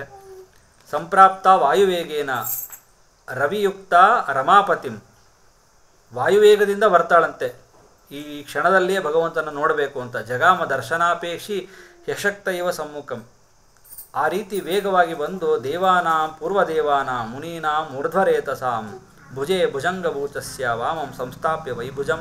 ಹೀಗೆ ಭಗವಂತನನ್ನು ನೆನೆಸ್ಕೊಂತಾಳಂತೆ. ಇಂಥ ದೇವದೇವತೆಗಳಿಂದ ಸ್ತುತ್ಯನಾದವನು ಇವನು ಅಂಥೇಳಿ ಆ ಪರಮಾತ್ಮನನ್ನು ನೋಡಬೇಕು ಅಂಥೇಳಿ ತಾನು ಏವಂ ಭೂತಂ ಶ್ರೀನಿವಾಸಂ ದದರ್ಶ ಕಮಲಾಲಯ. ಬಂದು ತಾನು ಶ್ರೀನಿವಾಸನನ್ನು ದರ್ಶನ ಮಾಡ್ತಾಳಂತೆ. ಸಮಾಲಿಂಗ್ಯ ಅತಿಭಕ್ತೈವ ಮುಹೂರ್ತದ್ವಯ ಸಂಯುತ ರಮಾಲಿಂಗೇನ ಮಾತ್ರೇಣ ಪುಷ್ಟಾಂಗೋ ವಿಷ್ಟರಸ್ರವಾಹ. ಆಲಿಂಗನ ಮಾಡ್ಕೊತಾರಂತೆ ಶ್ರೀನಿವಾಸ ಮತ್ತು ಮಹಾಲಕ್ಷ್ಮೀ ದೇವಿ.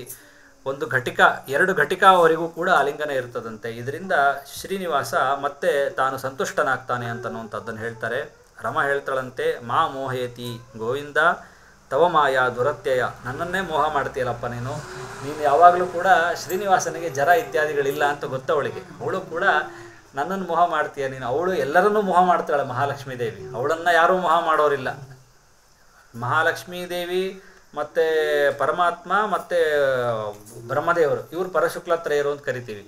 ಇವರಿಗೆ ಯಾವತ್ತೂ ಮೋಹ ಬರಲ್ಲ. ಮುಂದಿನ ದೇವತೆಗಳಿಂದ ಮೋಹ ಇದೆ. ರುದ್ರನನ್ನು ಮೋಹಿನಿ ಅವತಾರದಲ್ಲಿ ಮೋಹಿಸ್ತಾನೆ. ಅವನು ವಿಷ್ಣು ಅಂತನ್ನುವಂಥ ಜ್ಞಾನ ಕಿಂಚಿತ್ತು ಹೋಗ್ಬಿಡ್ತದೆ ಅವನಿಗೆ, ರುದ್ರನಿಗೆ. ಆದರೆ ಬೇಗ ಬಂದ್ಬಿಡ್ತದೆ. ಅರ್ಜುನನಿಗೆ ಮಹಾಭಾರತ ಯುದ್ಧದ ಸಂದರ್ಭದಲ್ಲಿ ಮೋಹವನ್ನು ನೋಡ್ತೀವಿ ನಾವು. ಹಾಗೆ ಬೇರೆಯವರಿಗೆ ಮೋಹ ಅಂತ ಅನ್ನೋದು ಬರ್ತದೆ, ಆದರೆ ಇವನಿಗೆ ಮೋಹ ಅಂತ ಅನ್ನೋದಿಲ್ಲ. ಲಕ್ಷ್ಮಿಗೂ ಮೋಹ ಅಂತ ಅನ್ನೋದಿಲ್ಲ. ವಿಡಂಬನೆಗಾಗಿ ಆ ಮಾತುಗಳನ್ನು ಆಡ್ತಾರೆ. ಅದಾದಮೇಲೆ ಮುಂದೆ 12ನೇ ಅಧ್ಯಾಯದಲ್ಲಿ ನಮೇ ಸಂತಿ ಮಹಾಪ್ರಾಜ್ಞ ಕಕ್ಕರೋತ್ಯಭಿಷೇಚನಂ ಮಾತಾ ಪಿತೃವಿಹೀನಾನಾಂ ಕಾಗತಿರ್ವೈ ಭವಿಷ್ಯತಿ. ಎಲ್ಲ ಹಾಗಾದರೆ ಸ್ನಾನಾದಿಗಳನ್ನೆಲ್ಲ ಮಾಡಬೇಕು. ವಿವಾಹ ಪೂರ್ವಿಯಾದಂತಹ ಎಲ್ಲ ಕಾರ್ಯಕ್ರಮಗಳನ್ನು ಪ್ರಾರಂಭ ಮಾಡ್ತಾರಂತೆ. ಪ್ರಾರಂಭ ಮಾಡಿದಾಗ ಈಗ ಮಜ್ಜನ ಮಾಡ್ಕೋಬೇಕು, ಸ್ನಾನ ಮಾಡಬೇಕು. ಯಾರು ನನಗೆ ಸ್ನಾನ ಮಾಡಿಸ್ತಾರೆ? ತಂದೆ ತಾಯಿಗಳಿದ್ದರೆ ಅವ್ರು ಮಾಡಿಸ್ತಿದ್ರು. ಈಗ ನನಗೆ ತಂದೆ ತಾಯಿಗಳಿಲ್ಲ, ನಾನು ಒಬ್ಬನೇ ಇದ್ದೀನಿ. ಮಾತೃ ಪಿತೃ ವಿಹೀನಾನಾಂ ಕಾಗತಿರ್ವೈ ಭವಿಷ್ಯತಿ. ಯಾರು ಮಾಡಿಸ್ಲಿಕ್ಕೆ ಸಾಧ್ಯ? ನ ಮಾತೃ ಸಮಂ ಮಿತ್ರಂ. ತಾಯಿಯಂತಹ ಸಮರಾದ ಮಿತ್ರ ಇಲ್ಲ. ಜನಕೇನ ಸಮಂ ಸಖಂ. ತಂದೆಯಂತಹ ಸಖ ಇಲ್ಲ. ಮತ್ತೆ ಇವನು ಒಗಟುಗಳನ್ನು ಹೇಳಲಿಕ್ಕೆ ಸ್ಟಾರ್ಟ್ ಮಾಡ್ದ. ನ ಭಾರ್ಯ ಸದೃಶಂ ಭಾಗ್ಯಂ. ಭಾರ್ಯ ಹೆಂಡತಿಯಂತಹ ಭಾಗ್ಯ ಇನ್ನೊಂದಿಲ್ಲ. ನ ಪುತ್ರೇಣ ಸಮಾಗತಿ. ಪುತ್ರನ ಸಮವಾದ ಗತಿ ಇನ್ಯಾರೂ ಇಲ್ಲ ಅಂತ ಹೇಳ್ತಾರೆ. ನ ಭ್ರಾತೃಣಾಂ ಸಮಸ್ನೇಹ. ಅಣ್ಣ ತಮ್ಮಂದರು ಅಕ್ಕ ತಂಗಿಯರು ಇವರಲ್ಲಿ ಇರುವಂತಹ ಸ್ನೇಹ ಅಂತನ್ನುವಂಥದ್ದು ಬೇರೆ ಎಲ್ಲೂ ಬರಲ್ಲ. ನ ವಿಷ್ಣು ದೇವತಾಪರ. ವಿಷ್ಣುವಿನ ಸದೃಶವಾದ ದೈವ ಇಲ್ಲ. ಹಾಗಾಗಿ ರುರೋಧ ಲೋಕರೀತ್ಯ ಇವ ಪಶ್ಯನ್ ಬ್ರಹ್ಮಾನನಂ ಹರಿಹಿ. ಹಾಗಾದರೆ ನನಗೆ ಈಗ ಸ್ನಾನ ಮಾಡಿಸ್ಲಿಕ್ಕೆ ಯಾರಿದ್ದಾರೆ? ಎಲ್ಲ ನನಗಿಂತ ಸಣ್ಣವರಿದ್ದಾರೆ, ಆದರೆ ನನ್ನ ತಂದೆ ತಾಯಿಗಳೇ ಇಲ್ಲ. ಮತ್ತು ಯಾರು ನನಗೆ ಮಾಡಿಸ್ಲಿಕ್ಕೆ ಸಾಧ್ಯ ಅಂತ ಯೋಚನೆ ಮಾಡ್ತಿರ್ತಾನಂತೆ. ಹೀಗೆ ಯೋಚನೆ ಮಾಡಬೇಕಾದ್ರೆ ರಮೋವಾಚ ವಿದಿತಂ ಹೃದಯಂ ದೇವ ತವ ವೆಂಕಟವಲ್ಲಭ ತೈಲಾಭ್ಯಂಗಾದಿ ಕರ್ಮಾಣಿ ಕರಿಷ್ಯೆ ಪುರುಷೋತ್ತಮ. ನೀನು ಹೇಳಿದ್ದು ಅರ್ಥ ಆಯ್ತಪ್ಪ ಅಂಥೇಳಿ ರಮ ಬರ್ತಾಳಂತೆ. ಅಂದರೆ ರಮ ಮಾಡಿಸ್ಬೇಕಾಗಿದೆ ಅವನಿಗೆ. ಅದನ್ನು ತಾನು ಈ ರೀತಿಯಾಗಿ ಹೇಳ್ತಾ ಅದು ಸಾಕಷ್ಟು ಮಾತುಗಳಾಡಿದ್ದಾರೆ ಅಲ್ಲಿ. ಅದು 3-4 ಪೇಜ್ಗಳು ಹೇಳಿದ್ದಾರೆ. ಸುಮಾರು ಒಂದು 20-25 ಶ್ಲೋಕ ಅವನು ಆಡುವ ಮಾತುಗಳು ತುಂಬ ಅರ್ಥಗರ್ಭಿತವಾದ ಮಾತುಗಳನ್ನು ಆಡ್ತಾ ಹೋಗ್ತಾನೆ ಅವನು. ಯಾಕಂದರೆ ಯಾರೂ ಇಲ್ಲ ಅಂತಂದರೆ ಯಾರೂ ಅಷ್ಟೊಂದು ಜ್ಞಾನಿಗಳಾದವರು ಇಲ್ಲ. ಎಲ್ಲರೂ ಕೂಡ ಅಜ್ಞಾನದಲ್ಲಿ ಇರುವವರೇ ಒಬ್ಬೊಬ್ರು. ಭ್ರಾತೃ ಮಿತ್ರರು ಬಂಧು ಬಾಂಧ ಎಲ್ಲರೂ ಕೂಡ ಅವನಿಗೆ ಲಕ್ಷ್ಮಿನೇ. ಆ ಲಕ್ಷ್ಮಿಯಷ್ಟು ಜ್ಞಾನಪೂರ್ವಕವಾಗಿ ನಿಸ್ಪೃಹವಾಗಿ ಏನೂ ಕಾಮನೆಗಳಿಲ್ಲಾರ್ದಂಗೆ ವಿಷ್ಣು ಪ್ರೀತಿಗೋಸ್ಕರ ಮಾಡುವಂತಹ ಏಕಾಂತ ಭಕ್ತಿ ಲಕ್ಷ್ಮಿ ಬಿಟ್ಟರೆ ಯಾರೂ ಮಾಡಲಿಕ್ಕಾಗಲ್ಲ. ಆ ಹಿನ್ನೆಲೆ ಅವನದಿದೆ ಮಾತಾಡೋದಲ್ಲಿ. ಹಾಗಾಗಿ ಯಾರೂ ಇಲ್ಲ ಅಂತಂದರೆ ಯಾರೋ ಇವಳ ಸದೃಶರಾದವ್ರು ಯಾರೂ ಇಲ್ಲ ಅಂತ. ಹಾಗಾಗಿ ಅವಳು ಬರೋ ತನಕ ಅವನು ಸುಮ್ಮನೆ ಇರ್ತಾನೆ. ಹಾಗಾಗಿ ಅವಳು ನಿನ್ನ ಮಾತು ನನಗೆ ಅರ್ಥ ಆಯಿತು. ಮೇಲ್ನೋಟಕ್ಕೆ ಇದು ಹೀಗೆ ಅನಿಸ್ತದೆ, ಸಾಮಾನ್ಯವಾದಂತಹ ಮಾತುಗಳು ಆಡ್ತಾ ಇದ್ದಾರೆ ಅಂತ. ಉತ್ತಿಷ್ಠತ್ಯದ ದುಃಖಂತೆ ಸಮಾರೋಹವರಾಸನಂ, ಶ್ರೇಷ್ಠವಾದ ಆಸನದಲ್ಲಿ ಬಂದು ಕುಳಿತುಕೋಪ ಅಂಥೇಳಿ ಶ್ರೀನಿವಾಸನನ್ನು ಕೂರಿಸಿ ತಾನು ಮತ್ತೆ ಎಲ್ಲರನ್ನೂ ಅನುಜ್ಞೆ ಕೇಳ್ತಾನಂತ ನೋಡ್ರಿ. ಅನುಜ್ಞಾಂ ದೇಹಿ ಮೇ ಬ್ರಹ್ಮನ್ ಅಂಥೇಳಿ ಎಲ್ಲ ಅಲ್ಲಿ ಬಂದಿರೋ ಜ್ಞಾನಿಗಳಿಗೆ ನಾನು ಈಗ ತೈಲಾಭ್ಯಂಗೆ ಮಾಡುವವನಿದ್ದೀನಿ ಅಂಥೇಳಿ ವಸಿಷ್ಠರಿಗೆ ಮಂಗಳ ಸ್ನಾನಕ್ಕೆ ಅಪ್ಪಣೆಯನ್ನು ಕೊಡ್ರಿ ಅಂತ ಕೇಳ್ತಾನಂತೆ. ಅಂದರೆ ಚಿಕ್ಕದು ಇದೆ, ಪ್ರತಿಯೊಂದಕ್ಕೂ ಅಪ್ಪಣೆ ತೊಗೊಂಡು ಹೋಗೋದು, ದೊಡ್ಡವ್ರಿಗೆ ನಮಸ್ಕಾರ ಮಾಡ್ಕೊಂಡು ಹೋಗುವಂಥದ್ದು. ಇದೊಂದು ಇವತ್ತು ವ್ಯಾಲ್ಯೂ ಸಿಸ್ಟಮ್ ಅಂಥೇಳಿ ಕೂಗಾಡ್ತಾರಷ್ಟೇ ಸ್ಕೂಲಲ್ಲಿ. ಆ ವ್ಯಾಲ್ಯೂ ಸಿಸ್ಟಮ್ ಇಲ್ಲಿ ನೋಡ್ಬೇಕು ನಾವು, ಹೆಂಗೆ ಪ್ರತಿಯೊಂದನ್ನು ಹೆಂಗೆ ವ್ಯಾಲ್ಯೂ ಮಾಡ್ತಾರೆ, ಅದ್ರ ಹಿಂದೆ ಹಿನ್ನೆಲೆ ಎಷ್ಟು ಚೆನ್ನಾಗಿದೆ, ಎಲ್ರಿಗೂ ಒಳ್ಳೆಯದಾಗುವಂಥ ಸೌಖ್ಯದ ಹಿನ್ನೆಲೆ ಒಳಗಡೆ ಇದೆ ಅಲ್ಲಿ. ಆ ಥರ ಇಷ್ಟು ದಿನ ಎಲ್ಲ ಕಳ್ಕೊಂಡು ಇನ್ಮೇಲೆ ಅದನ್ನು ಪಡಿಲಿಕ್ಕೆ ಅಂಥೇಳಿ ಮಾರಲ್ ಕ್ಲಾಸಸ್ಸು ಅದು ಇದು ಅಂತ ಇವಾಗ ಶುರುವಾಗಿವೆ ಎಲ್ಲ. ಅದು ನಮ್ಮ ಜೀವನದೊಳಗೆ ಸರಾಗವಾಗಿ ಬಂದುಬಿಟ್ಟಿತ್ತು ಹಿಂದಿನ ಸಿಸ್ಟಮ್ ಒಳಗದು. ಇದೆಲ್ಲ ಹೇಳ್ತಾರೆ. ಅವನನ್ನು ಕೂಡಿಸಿಕೊಂಡು ತಾಸಾ ಮಧ್ಯೆ ಸಿಂಧುಪುತ್ರಿಂ ರಮಾ ಕಮಲರೋಚನ, ಅವನಿಗೆ ರುಕ್ಮಪಾತ್ರಂ ಸಮಾದಾಯ, ಬಂಗಾರದ ಪಾತ್ರೆ ಒಳಗಡೆ ತೈಲ ತಂದು ತೈಲದಿಂದ ಅಭ್ಯಂಗ ಮಾಡ್ತಾಳಂತೆ. ರಮೋವಾಚ ದೀರ್ಘಾಯುರ್ಭವ ಗೋವಿಂದ ಬಹುಪುತ್ರೋ ಧನಾಧಿಪಃ ಚತುರ್ದಶಾನಾಂ ಲೋಕಾನಾಂ ಏಕಛತ್ರಾಧಿಪೋ ಭವ ಅಂತ ಆಶೀರ್ವಾದ ಮಾಡ್ತಾಳಂತಂದರೆ ಆ ಎಣ್ಣೆ ಹಚ್ಬೇಕಾದ್ರೆ ಹರಿಸ್ತಾರೆ. ಇವತ್ತು ಅದಿದೆ. ಈಗ ನೀವೆಲ್ಲ ಧಾರವಾಡದವ್ರು ಇರೋದ್ರಿಂದ ಅದು ಸಂಪ್ರದಾಯದಾಗ ಬಂದುಬಿಟ್ಟಿರ್ತದೆ. ಈ ಕಡೆ ಸೈಡ್ ಸ್ವಲ್ಪ ಬೆಂಗಳೂರು ಕಡೆ ಮಂದಿ ಅಂಥ ಪರಿ ಅವೆಲ್ಲ ಮಾಡ್ತಿರಂಗಿಲ್ಲ, ಗೊತ್ತಿರಂಗಿಲ್ಲ ಈ ಕಡೆ ಮಂದಿಗೆ. ಅಲ್ಲಿ ಅಭ್ಯಂಗ ಅಂತನ್ನುವಂಥದ್ದನ್ನು ಮಾಡ್ತಾಳೆ. ದೀರ್ಘಾಯುರ್ಭವ ಗೋವಿಂದ, ಅವಾಗ ಹರಿಸ್ಬೇಕು ಮಕ್ಕಳಿಗೆ, ಅದು ಊರ್ತದೆ ಅವರಿಗೆ. ಅವಾಗ ಎಣ್ಣೆ ಶಾಸ್ತ್ರ ಮಾಡ್ಬೇಕಾದ್ರೆ ಮನಸಾರೆ ಹರಿಸ್ಬೇಕು, ಬರೀ ಬಾಯಿಲೆ ಬರೋದಲ್ಲ. ಅದಾದಮೇಲೆ ಹೀಗೆ ಹೇಳ್ತಾಳೆ, ದೀರ್ಘಾಯುರ್ಭವ ಗೋವಿಂದ ಬಹುಪುತ್ರೋ ಧನಾಧಿಪ. ನೋಡ್ರಿ, ಹೆಂಡತಿ ಇನ್ನೊಂದು ಮದುವೆ ಮಾಡಬೇಕಾದ್ರೆ ತೈಲಾಭ್ಯಂಗ ಮಾಡ್ತಾ ಅವಳಲ್ಲಿ ನಿಂಗೆ ಬಹುಪುತ್ರರಾಗ್ರಿ ಅಂತ ಹೇಳಿ ಆಶೀರ್ವಾದ ಮಾಡ್ತಾ ಇದ್ದಾಳೆ. ಇಂಥ ಹೆಂಡತಿ ಯಾರಿಗೆ ಸಿಗ್ಲಿಕ್ಕೆ ಸಾಧ್ಯ?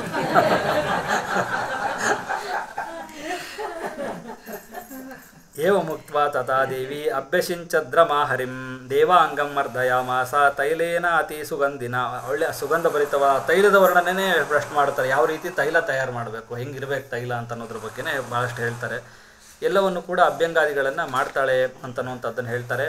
ಅದಾದಮೇಲೆ ಸ್ನಾನ ಎಲ್ಲ ಆಗ್ತದಂತೆ. ಆದಮೇಲೆ ಪಾರ್ವತಿ ಪಾರ್ವತಿ ಧೂಪವನ್ನು ತರ್ತಾಳಂತೆ.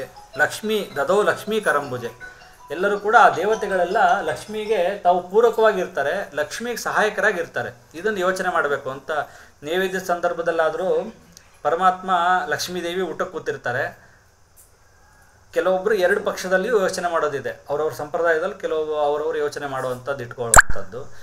ಈಗ ದೇವರು ಲಕ್ಷ್ಮೀದೇವಿ ಇಬ್ಬರು ಊಟಕ್ಕೆ ಕೂತಿರ್ತಾರೆ. ಇಬ್ಬರು ಊಟಕ್ಕೆ ಕೂತಾಗ ಇನ್ನೊಂದು ಲಕ್ಷ್ಮೀ ರೂಪದಿಂದ ಬಡಿಸ್ತಾಳೆ ಅಂತ. ಲಕ್ಷ್ಮೀದೇವಿನೇ ಬಡಿಸ್ಬೇಕು, ಬೇರೆ ಯಾರು ಬಡಿಸಿದ್ರು ಊಟ ಮಾಡಲ್ಲ ಪರಮಾತ್ಮ. ಯಾಕಂದರೆ ಲಕ್ಷ್ಮಿಯಿಂದನೇ ಆಗಬೇಕು. ಯಾಕಂದರೆ ಅವಳಷ್ಟು ಶುದ್ಧ ಮನಸ್ಕರು ಯಾರೂ ಇಲ್ಲ. ಊಟ ಅಂತನ್ನೋದು ಬಹಳ ಪ್ರಧಾನ ಅಂಗ ಸಾಧನೆಗೆ. ಊಟ ಮನೆಯಲ್ಲೇ ಆಗಬೇಕು ಅಂತನೋ ನಿಯಮ ಹಿಂದಿನವ್ರು ಯಾಕೆ ಮಾಡಿದರು ಅಂತಂದರೆ, ಈಗ ತಾಯಿ ಆಯಿತು, ಹೆಂಡತಿ ಆಯಿತು, ಮನಸ್ಸು ಇವರಿಗೆ ಒಳ್ಳೇದಾಗಲಿ ಅಂತ ಬಯಸ್ತಿರ್ತಾರೆ. ಒಳ್ಳೇದಾಗಲಿ ಅಂತ ಬಯಸೋದ್ರಿಂದ ಒಳ್ಳೇದಾಗತ್ತೆ. ಇದು ಆಮೆ ಉದಾಹರಣೆ ಸಾಕಷ್ಟು ಹೇಳ್ತಾನೆ ಇರ್ತೀನಿ. ಆಮೆಗೆ ಮರಿ ಹಾಕತ್ತಂತ. ಆಮೆ ಹಾಕಿದ ಮೇಲೆ ಅದಕ್ಕೆ ಆ ಮರಿನ ಅದು ಪೋಷಣೆ ಮಾಡೋದೇ ಇಲ್ಲಂತೆ. ಆ ಆಮೆ ತಾಯಿ ಮತ್ತು ಮರಿ ಆಮೆ ಎರಡೂ ಹುಟ್ಟಿದ ತಕ್ಷಣವೇ ಬೇರೆ ಆಗಿಬಿಡ್ತಾವಂತೆ. ಆದರೆ ಆ ಮರಿ ಆಮೆ ಬೆಳೆಯೋದು ಹೆಂಗಪ್ಪ ಅಂತಂದರೆ, ತಾಯಿ ಆಮೆ ತನ್ನ ಮನಸ್ಸಿಂದ ಹೇಳುತ್ತಂತೆ. ಮನಸ್ಸಿಂದ ಇದಕ್ಕೆ ಒಳ್ಳೇದಾಗಲಿ ಅಂತ ಅಂದ್ಕೊಳ್ಳೋದ್ರಿಂದ ಅದಕ್ಕೆ ಪೋಷಣೆ ಆಗ್ತದಂತೆ. ಇದು ಒಂದು ಅದೇ. ಈ ರೇಡಿಯೇಷನ್ಸ್ ಎಲ್ಲ ಹೋಗ್ತೀವಿ ನಾವು, ಈ ಯುರೇನಿಯಮ್ ಅದು ಇದೆಲ್ಲ ರೇಡಿಯೇಟ್ ಮಾಡ್ತವೆ. ಅವೆಲ್ಲ ಈಗೆಲ್ಲ ಪಯಸ್ವಿನಿ ನದಿ ತಟದಲ್ಲೆಲ್ಲ ಯುರೇನಿಯಮ್ ಟ್ರೇಸಸ್ ಎಲ್ಲ ಇದೆ ಅಂತೆಲ್ಲ ಹೇಳ್ತಾರೆ. ಅಲ್ಲಿ ಹೋದರೆ ಕಾಲು ಕೈ ಈ ಪೋಲಿಯೋ ಥರ ಆಗೋದು ಇಂಥವೆಲ್ಲ ಆಗ್ತವೆ ಅಂತ, ಈ ಜಪಾನ್ ಒಳಗೆಲ್ಲ ಆಗ್ತವೆ ಅಂತ ಹೇಳ್ತೀವಲ್ಲ. ಕಣ್ಣಿಗೆ ಕಾಣದೇ ಇರುವಂಥ ವೇವ್ಸ್ ಇವೆ. ಇಲ್ಲೇ ವೈಫೈ ಇರ್ದನೋ ಇಲ್ಲ ಇಲ್ಲಿ ಬರ್ತಾ ಇರ್ತದೆ. ಕಣ್ಣಿಗೆ ಕಾಣದೇ ಇರೋಂಥದ್ದು ಎಷ್ಟೊಂದು ಒಪ್ತೀವಿ, ಆದರೆ ಇವತ್ತು ತಾಂತ್ರಿಕ ಯುಗದೊಳಗೆ ಕೆಲವೊಂದನ್ನು ಒಪ್ಪಲಿಕ್ಕೆ ರೆಡಿ ಇಲ್ಲ ನಾವು. ಅಷ್ಟೊಂದು ಮನಸ್ಸು ಕೆಟ್ಟದ. ಅಟ್ಲೀಸ್ಟ್ ನೀವೆಲ್ಲರೂ ಯಾರು ಕೂತೀರಿ ನಿಮ್ಮ ಜನ್ರೇಷನ್ ಲೆವೆಲ್ ಒಳಗೆ ಇದು ಒಪ್ಬಿಡ್ತೀರಿ ನೀವು. ಅದು ಅಷ್ಟು ಕಷ್ಟ ಆಗಲ್ಲ ನಿಮಗೆ, ಯಾಕಂದ್ರೆ ಆ ಜನ್ರೇಷನ್ನಾಗ ಬಂದಿರಿ. ಈ 2000 ಆದಮೇಲೆ ಯಾರು ಹುಟ್ಟಿ ಬಂದಿರೋ ಭಾಳ ಟಫ್ ಅದ ಅವ್ರದ್ದು, ಯಾಕಂದ್ರೆ ನೋಡೇ ಇಲ್ಲ ಈ ಥರ ಅನುಭವಗಳನ್ನ. ಹಿಂಗೆ ಆಮೆ ಒಂದನ್ನು ತನ್ನ ಮರಿನ ಬೆಳೆಸ್ಬೇಕಾದ್ರೆ ಹಿಂಗೆ ಬೆಳೆಸ್ತದೆ. ಹಾಗೆ ಇದು ಊಟಕ್ಕೆ ಹಾಕಬೇಕಾದ್ರೆ ಯಾರು ಊಟ ಮಾಡಿರ್ತಾರೋ ಅವ್ರು ಅಡುಗೆ ಮಾಡೋದ್ರಿಂದ ಸ್ಟಾರ್ಟ್ ಅದು. ಅವ್ರು ಬೈಕೋತ ನೀರಿಡೋದು ಇಂಥದ್ದು ಮಾಡಿದ್ರೆ ಮತ್ತೆ ಅವ್ರ ಮನಸ್ಸು ಕೆಟ್ಟೋಗ್ಬಿಡ್ತದೆ. ನಾನು ಹಣೆ ಬರ ದಿನ ನಾನೇ ಅಡುಗೆ ಮಾಡಬೇಕು, ಯಾರು ಮಾಡೋರಿಲ್ಲ ಅಂತೇಳಿ ಹಿಂಗೆ ಬೈಕೋತ್ ಮಾಡ್ತಿರ್ತಾರೆ. ಅದು ಮತ್ತೆ ಉಪಯೋಗ ಆಗಲ್ಲ. ಎಲ್ಲರಿಗೂ ಒಳ್ಳೇದಾಗಲಿ ಅಂತ ಹಿತದಿಂದ ಮಾಡಿದರೆ ಇದು ಪ್ರಾಕ್ಟಿಕಲ್ ಅದ ನೋಡ್ರಿ. ನಂದು ಯೂಟ್ಯೂಬ್ ಒಳಗೆ ಒಂದು ವೀಡಿಯೋ ಮಾಡೀನಿ, ಹಾಗಾದ್ರೆ ಅದನ್ನು ಕಳಿಸ್ತೀನಿ ಅಂತ ನಿಮಗೆ. ಇದ್ರೊಳಗೆ ನಂಬರ್ ಕೊಡ್ರಿ ನಿಮ್ದೆಲ್ಲ. ನಂದು ಯೂಟ್ಯೂಬ್ ಒಳಗೆ ನಾನು ಏನಾದರೂ ಅಪ್ಡೇಟ್ ಮಾಡಿದರೆ ಕೊಡ್ತಿರ್ತೀನಂತ. ಅದರೊಳಗೆ ಒಂದು ನೀರಿನ ಅಭಿಮಂತ್ರಣ ಹೆಂಗೆ ಕೆಲಸ ಮಾಡ್ತದೆ ಅಂತ ಒಬ್ಬರು ವೈಜ್ಞಾನಿಕವಾಗಿ ಜಪಾನ್ ವಿಜ್ಞಾನಿಗಳು ಮಾಡಿರೋದು ಅದು. ಅದನ್ನು ಕೈ ಮುಟ್ಟಿ ನಾವು ಅಭಿಮಂತ್ರಣ ಮಾಡಿದರೆ ನೀರಿನೊಳಗಿರೋ ಆ ಒಂದು ಸ್ಟ್ರಕ್ಚರೇ ಚೇಂಜ್ ಆಗ್ತದೆ ಅಂತ ಅವರು ರಿಸರ್ಚ್ ಮಾಡ್ಯಾರ. ಅಂದರೆ ಆ ಪದಾರ್ಥದೊಳಗೇ ಒಂದು ವಿಶೇಷವಾದ ಸಂಚಲನೆ ಮೂಡ್ತದೆ. ಅಂಥದ್ದನ್ನು ತಿನ್ನೋದ್ರಿಂದ ಬುದ್ಧಿಯ ಒಂದು ತೀಕ್ಷ್ಣತೆ ಅಥವಾ ಚಿತ್ತ ಸಮಾಧಾನ, ಸುಖ ಅಂತ ಅನ್ನೋದು ಬರ್ತದೆ ಅಂತ ವಿಜ್ಞಾನನೇ ಅದು. ಮತ್ತದು ಯಾವುದು ಮ್ಯಾಜಿಕಲ್ ಏನಲ್ಲ, ಎಲ್ಲ ಕೆಮಿಕಲ್ಲಾಗೇ ಪೂರ್ತಿ. ಹೀಗೆ ಅಡುಗೆ ಮಾಡೋರು ತಿನ್ನುವಂಥದ್ದು ಏನು ಇರ್ತದೆ ಅದು ನಾವು ಮನೆಯೊಳಗೆ ತಿಂದರೆ ಆ ಪ್ರೀತಿಯಿಂದ ಮಾಡಿರ್ತಾರೆ. ಆಮೇಲೆ ಅದ್ರ ಜೊತೆಗೆ ಇನ್ನೊಂದು ಸ್ವಲ್ಪ ವ್ಯಾಲ್ಯೂ ಎಡಿಷನ್ ಮಾಡಿದರೆ, ಅದಕ್ಕೇನಾದರೂ ಮಂತ್ರ ಸ್ತೋತ್ರ ಹೇಳ್ಕೊಂಡು ಅಡುಗೆ ಮಾಡಿದರೆ, ಮಧ್ವರಾಮ ಹೇಳ್ಕೊಂಡು ಅಡುಗೆ ಮಾಡಿದರೆ ಅದು ಸಾತ್ವಿಕವಾಗಿ ವಾಯುಭಕ್ತಿ ಮೂಡಿಸ್ತದೆ. ವಾಯುಭಕ್ತಿಗೆ ಅಂತೇಳಿ ಮಕ್ಕಳನ್ನ ಹಿಡಿದು ಹೊಡೆದು ದೇವ್ರಿಗೆ ನಮಸ್ಕಾರ ಮಾಡು, ಅದನ್ನು ಮಾಡಿ ಇದನ್ನು ಮಾಡು ಅಂತ ಅನ್ನೋದಕ್ಕಿಂತ ರೂಟ್ನೇ ಹಿಡ್ಕೊಂಬಿಡ್ಬೇಕು. ತಾಯಿ ಅಡುಗೆ ಮಾಡಬೇಕಾದ್ರೆ ದಿನ ಮಧ್ವನಾಮ ಹೇಳ್ಕೊಂಡು ಅಡುಗೆ ಮಾಡ್ತಾ ಮಕ್ಳಿಗೆ ಬಡಿಸಿದ್ರೆ ಎಲ್ಲನೇ ಬಿಡ್ರಿ ಅವು ಮತ್ತೆ ಕರೆಕ್ಟಾಗಿ ಬರ್ತಾವೆ ಮನೆಗೆ. ನೀವು ಮಕ್ಕಳ ಜವಾಬ್ದಾರಿ ತೊಗೊಳ್ಳೋದೇ ಬೇಕಾಗಲ್ಲ. ನಾವು ನಮ್ಮ ಜವಾಬ್ದಾರಿ ಬಿಟ್ಟರೆ ಮತ್ತು ಅಲ್ಲಿ ಬೇರೆ ಕಡೆ ಹೊರಗಿಂದ ಹಿಡಿಯೋದು ಕಷ್ಟ, ಒಳಗಿಂದ ಹಿಡಿಯೋದು ಭಾಳ ಸುಲಭ. ಹಾಗಾಗಿ ಹೊರಗಿಂದ ಊಟ ಮಾಡಬಾರ್ದು, ಹೊರಗಿಂದ ತಿಂದರೆ ಏನು ದೋಷ ಅಂತಂದರೆ ಅದು ಹೆಚ್ಚು ಈ ಥರ ಹಿಂಗದ ಸೈನ್ಸ್ ಅದ ಅದ್ರ ಹಿನ್ನೆಲೆ ಒಳಗಡೆ. ಅವರ ಹೊರಗಿನ ಊಟದಲ್ಲಿ ಏನು ಇರ್ತದೆ, ಈಗ ಈರುಳ್ಳಿ ಇತ್ಯಾದಿಗಳೆಲ್ಲ ಮಾಡಿರ್ತಾರೆ, ಅದು ಬೇರೆ ಬಿಡ್ರಿ. ಈಗ ಶುದ್ಧ ಅನ್ನನೇ ಮಾಡ್ತಾರೆ ಒಬ್ಬ ಅಂತಂದ್ರೂ ಅವನು ದುಡ್ಡಿಗೋಸ್ಕರ ಮಾಡ್ತಾ ಇರ್ತಾನೆ.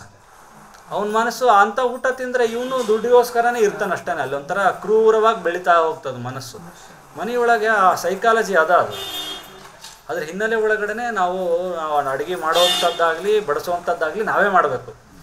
ಅಡುಗೆ ಮಾಡ್ಲಿಕ್ಕೊಬ್ಬರನ್ನ ಬಡಿಸ್ಲಿಕ್ಕೊಬ್ಬರನ್ನ ಇಟ್ಕೊಳ್ಳೋದು ಸುಲಭ, ದುಡ್ಡಿದೆ ಅಂತ ಮಾಡ್ಬೋದು. ಆದರೆ ಅದ್ರ ಹಿನ್ನೆಲೆ ಬೇರೆ ವ್ಯಾಲ್ಯೂ ಸಿಸ್ಟಮ್ಮು ಆಮೇಲೆ ಎಲ್ಲೆಲ್ಲೋ ಹುಡುಕ್ತೀವಿ ಅದನ್ನು. ನಾವು ಮಾಡ್ಕೊಂಡಿರೋ ಸಮಸ್ಯೆ. ಪ್ರಾಚೀನವಾಗಿ ಏನು ಬಂದದೋ ಅದೆಲ್ಲ ಬಂಗಾರನೇ, ಅದು ಶುದ್ಧ. ಅದು ಹಾಗೆ ಉಳಿದು ಬಿಟ್ಟರೆ ಎಲ್ಲೂ ಹೊರಗೆ ಪ್ರಯಾಸ ಪಡೋದೇ ಬೇಕಾಗಲ್ಲ. ಹಾಗಾಗಿ ಇಲ್ಲಿ ದೇವ್ರ ನೈವೇದ್ಯ ಮಾಡಬೇಕಾದ್ರೂ ಕೂಡ ಲಕ್ಷ್ಮೀದೇವಿ ನೈವೇದ್ಯ ಮಾಡಿದ್ದನ್ನೇ, ಲಕ್ಷ್ಮೀದೇವಿ ಬಡಿಸಿದ್ದನ್ನೇ ಅವನು ತಿಂತಾನೆ ಅಂತಂದರೆ ವಿಷ್ಣು, ಅಲ್ಲಿ ಅವನು ಪ್ರಾಕೃತವಾದ ಆಹಾರ ತಿನ್ನೋದೇ ಇಲ್ಲ. ಒಂದೊಂದು ಮಾತು ಬೇರೆ, ಅವನ ತನ್ನದೇ ರೂಪಗಳನ್ನು ಮಾತ್ರ ತಗೊತಾನ ಅವನು, ಅದೊಂದು ವಿಚಾರ. ಆದರೆ ಲಕ್ಷ್ಮೀದೇವಿ ಈಗ ಬಡಿಸೋರು ಇನ್ನೂ ಸ್ವಲ್ಪ ಯಥಾರ್ಥ ವಿವೇಕಿಗಳಾಗಿದ್ದರೆ, ಈಗ 1ನೇ ಸ್ತರದಲ್ಲಿ ಮನೆಯಲ್ಲಿ ಮಾಡಿರೋದು ಒಳ್ಳೆಯದನ್ನು ಬಯಸೋದು, 2ನೇ ಸ್ತರದಲ್ಲಿ ಮಂತ್ರಸ್ತೋತ್ರಗಳನ್ನು ಹೇಳ್ತಾ ಅಡುಗೆ ಮಾಡುವಂಥದ್ದು 2ನೇ ಸ್ತರ, 3ನೇ ಸ್ತರದಲ್ಲಿ ಇನ್ನೂ ನಮಗೆ ಜ್ಞಾನ ಅಭಿವೃದ್ಧಿ ಮಾಡಿಕೊಂಡು ಆ ಯೋಚನೆಗಳನ್ನು ಇನ್ನೂ ಸ್ಪಷ್ಟಪಡಿಸ್ತಾ ಮಾಡಿದರೆ, ಈ ಅನ್ನ ಎಲ್ಲಿಂದ ಬಂತು, ಮೂಲ ಪ್ರಕೃತಿಯಿಂದ ಬಂದಿದ್ದು, ಇದೆಲ್ಲ ಪರಮಾತ್ಮನ ಸೊತ್ತು, ಅವನಿಗೆ ಸಮರ್ಪಣೆ ಮಾಡ್ತಿದ್ದೀನಿ ಅಂತನೋ ನೆಕ್ಸ್ಟ್ ಲೆವೆಲ್ ಮೆಚುರಿಟಿಗೆ ಬಂತು ಅಂತಂದರೆ ಅದು ಆಧ್ಯಾತ್ಮಕ್ಕೆ ಕರ್ಕೊಂಡು ಹೋಗ್ತದೆ. ಆಧ್ಯಾತ್ಮ ಒಂದನೇದ್ದು ಒಳ್ಳೇದು ಮಾಡ್ತದೆ, 2ನೇ ಸ್ತರದಲ್ಲಿ ಕೆಡ್ಲಿಕ್ಕೆ ಬಿಡಲ್ಲ, 3ನೇ ಸ್ತರದಲ್ಲಿ ಆಧ್ಯಾತ್ಮಿಕದ ಉನ್ನತಿ ಕೊಡ್ತದೆ. ಆ ಲಕ್ಷ್ಮೀದೇವಿಗೆ ಅಷ್ಟು ಯಥಾರ್ಥ ವಿವೇಕ ಇದೆ.